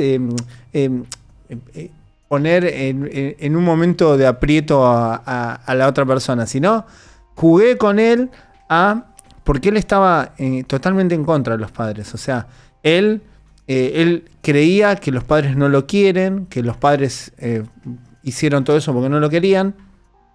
Y mi posición era que no, que realmente los padres fueron víctimas y bueno, hacían todo en pos de esas doctrinas y que realmente no pasaba por ahí. Y yo le decía que yo estaba seguro que a él lo amaban, pero que ellos estaban dolidos porque él no había sido el camino que era el camino real para crecer, para estar cerca de Dios. Entonces era lógico. Y él, o sea, no lo pude convencer, pero el juego era yo explicarles que lo que yo creo, y en tu caso también lo creo. Yo creo que tus padres te deben amar, pero sinceramente, como decís, en el ambiente y con las doctrinas y en el ambiente coercitivo que están, sinceramente terminan creyendo que vos estás mal, que vos sos la enemiga, te ven con el pelo así, y yo ya sé qué piensan ellos. Se puso el pelo de otro color porque nos quiere hacer la contra, el color del diablo, porque lo ven así. Chicos, miren a mí el quilombo que me hicieron por unas uñas pintadas de negro. ¿A usted le parece que estamos en el 2023?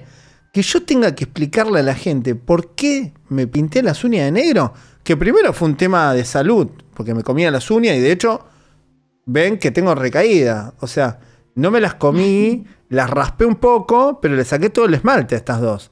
Entonces, ustedes cuando vean así es que algo pasó. O sea, no están todas bien. Algo pasó.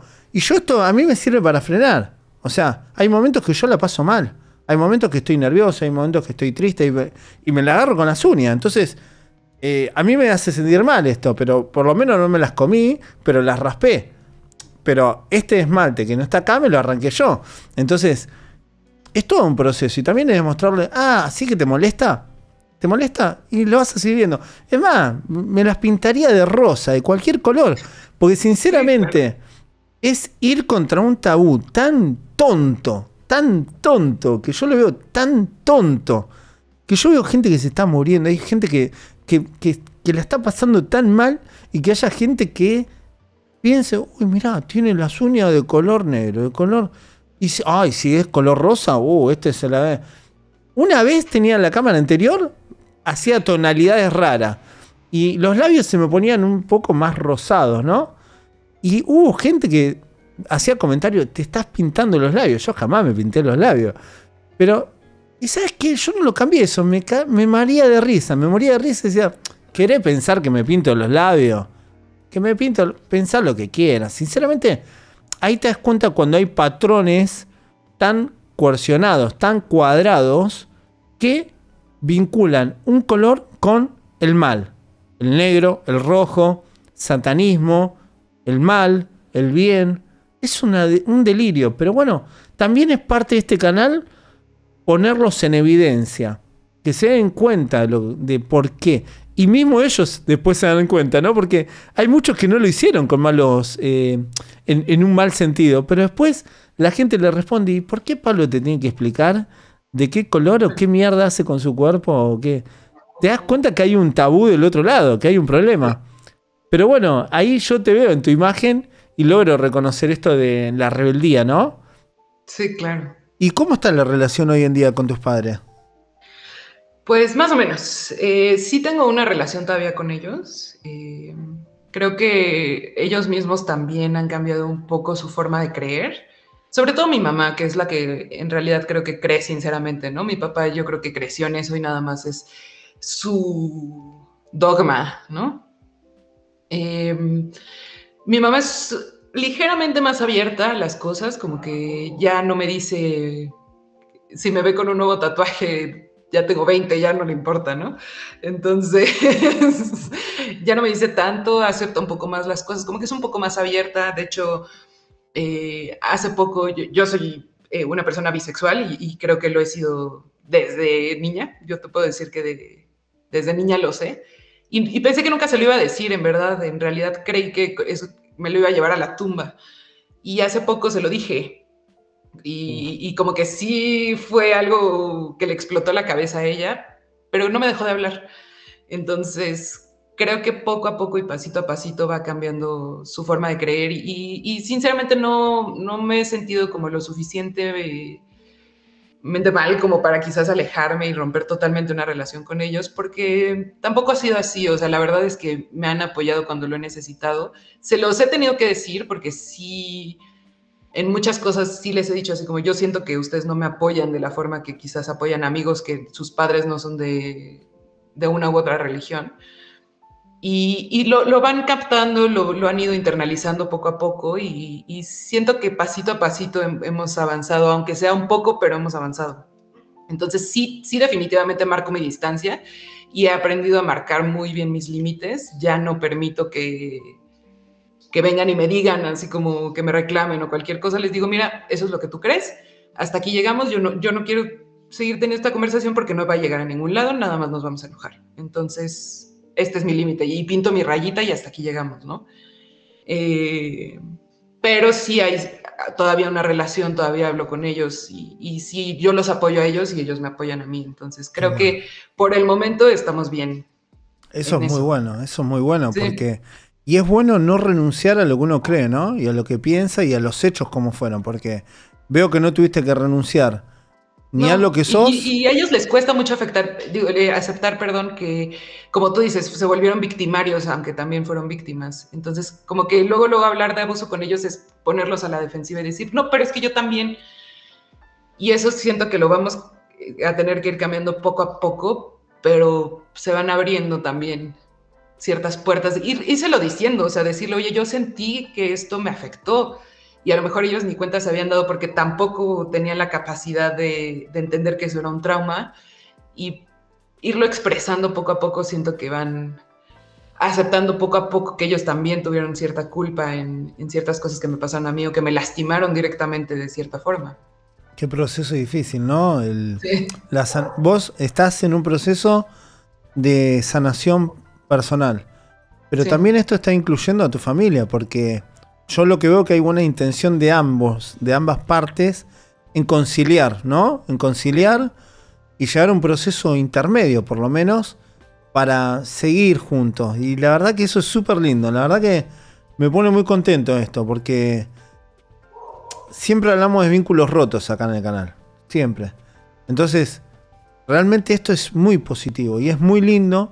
Y es muy lindo mostrarlo también. Otra vez me quedé congelado.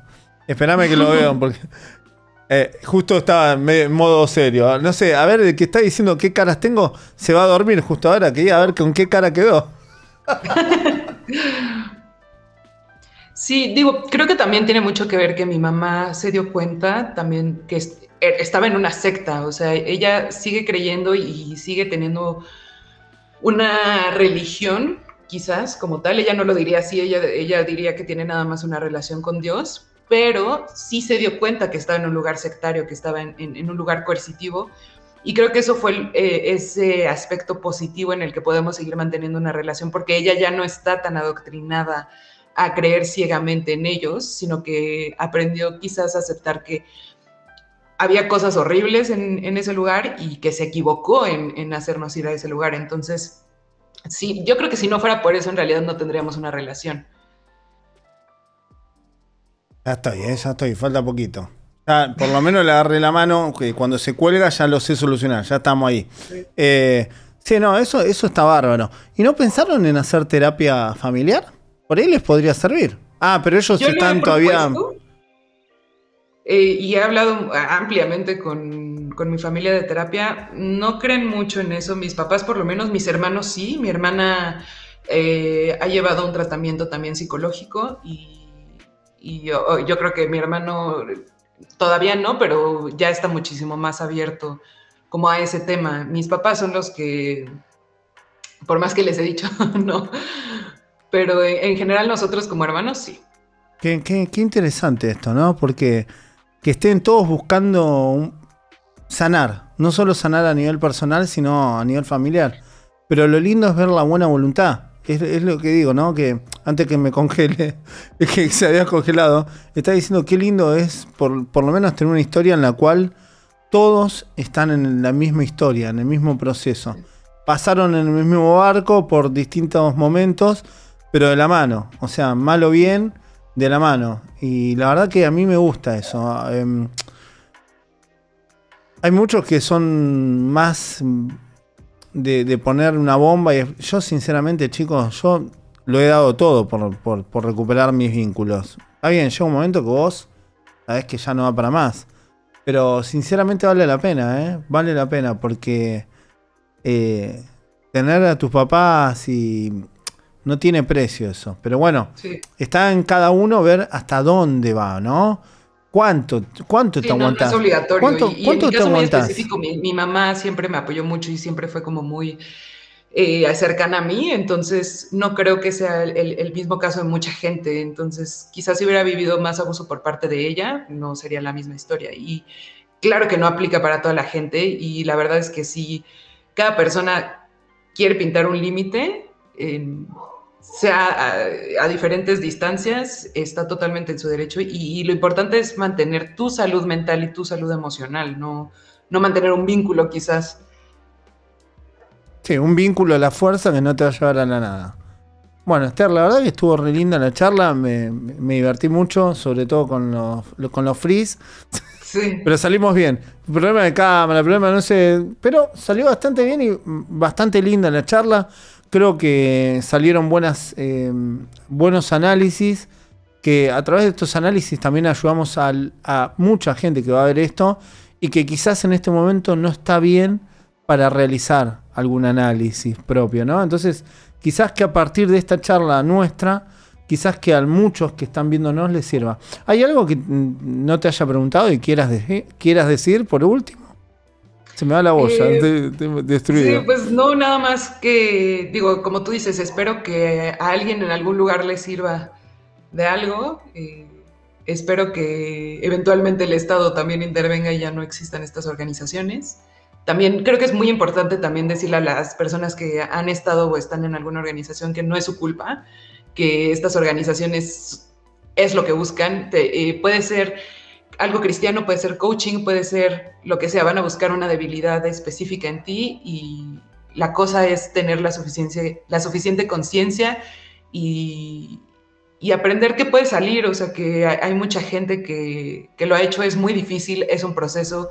Como decíamos, es un proceso que lleva años, pero pues que sí hay otro lado, ¿no? O sea, que sí sales adelante eventualmente y que puedes aprender a sanar esas heridas y lo importante es eso, tu salud emocional, tu salud mental y nada más. Bueno, Esther, la verdad que te agradezco, acá te mandan todos saludos. Estuvo muy linda la charla. Durante la charla vieron el graph. Tienen el Instagram de Esther, por si alguien quiere mandarle un abrazo, seguirla, la pueden seguir, o si le quieren preguntar parte de su recuperación o algo, pueden, no sé si quieren bueno, usted le manda mensaje y ven si le responde. A mí me respondió.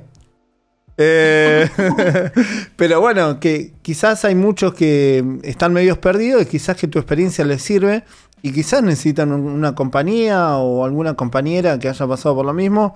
Y está bueno que entre nosotros nos ayudemos. Así que bueno. Claro, hacer comunidad. Exacto. Bueno, Esther, te mando un abrazo grande y muchas gracias por haber soportado estos inconvenientes técnicos que hubo. Sé que la piloteé bastante bien, pero porque es una charla amena esto, una charla entre amigos, compañeros, así que no interesa si se bloquea la cámara, lo que importa es que a vos se te escuchó bien, se te vio bien, así que bueno, te agradezco mucho y nos estamos viendo. Muchas gracias. Un abrazo, muchas gracias. Chao. Bueno, la verdad que me gustó mucho la charla. Se sacan cosas muy positivas, ¿no? Y es tan lindo poder hablar de recuperación, que es algo que nunca estamos acostumbrados, ¿no? Pero bueno, Recuerden, todos los que quieran apoyar el canal, que les guste este contenido, pueden sumarse a Patreon.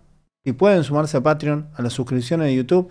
Este canal existe gracias a ustedes. Solo gracias a ustedes. ¿Te gusta nuestro contenido? ¿Quieres apoyar nuestra lucha? Suscribiéndote a nuestro Patreon, membresías en YouTube y Mercado Pago, podrás apoyarnos y acceder a todos estos beneficios únicos. Contenido y streaming exclusivos, estrenos anticipados, chat directos con Pablo y mucho más. Muchas gracias por ser parte de esta gran comunidad. Bueno, por último, van a ver pasar a toda la gente que ha apoyado el canal este mes en Patreon, porque realmente sin ustedes no estaríamos acá. Así que bueno, van a ver toda la gente que ha colaborado en Patreon y en Mercado Pago, los van a ver pasar ahora cuando se termine la transmisión. Así que les agradezco mucho a todos y recuerden, si quieren colaborar como activistas, pueden sumarse a nuestra red libremente.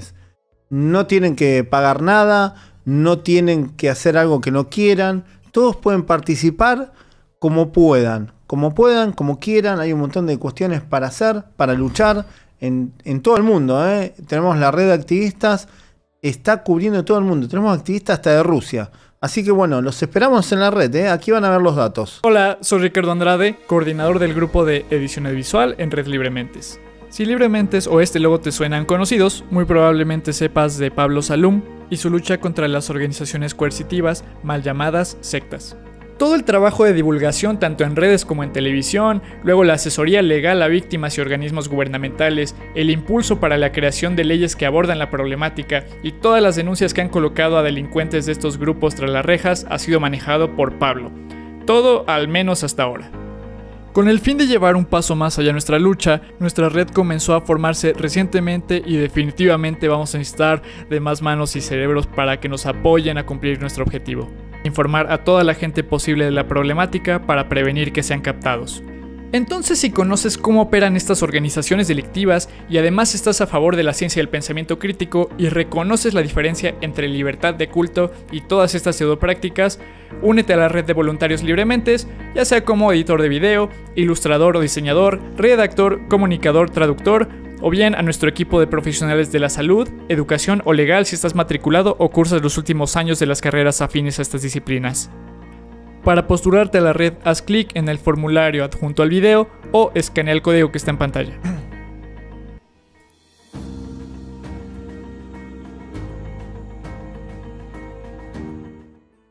Muchas gracias a todos los que se están sumando como activistas. Ya somos muchísimos, pero vamos a hacer muchos más. Así que bueno, muchas gracias a todos los que estuvieron durante la transmisión. Les pido que si van a ver este video lo compartan, se suscriban al canal de YouTube, le pongan me gusta, se lo recomienden a otra gente, compartan el contenido en sus redes, porque la verdad que es la única manera de visibilizar la problemática. Y recuerden lo que le digo siempre: si hay coerción, no hay amor. No hay amor. Tengan cuidado.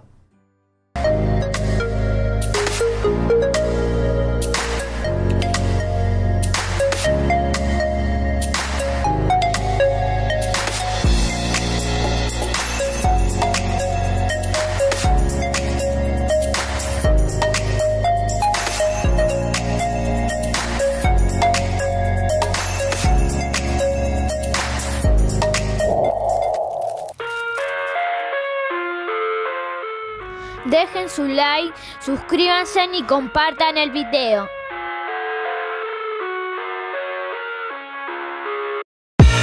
I live inside my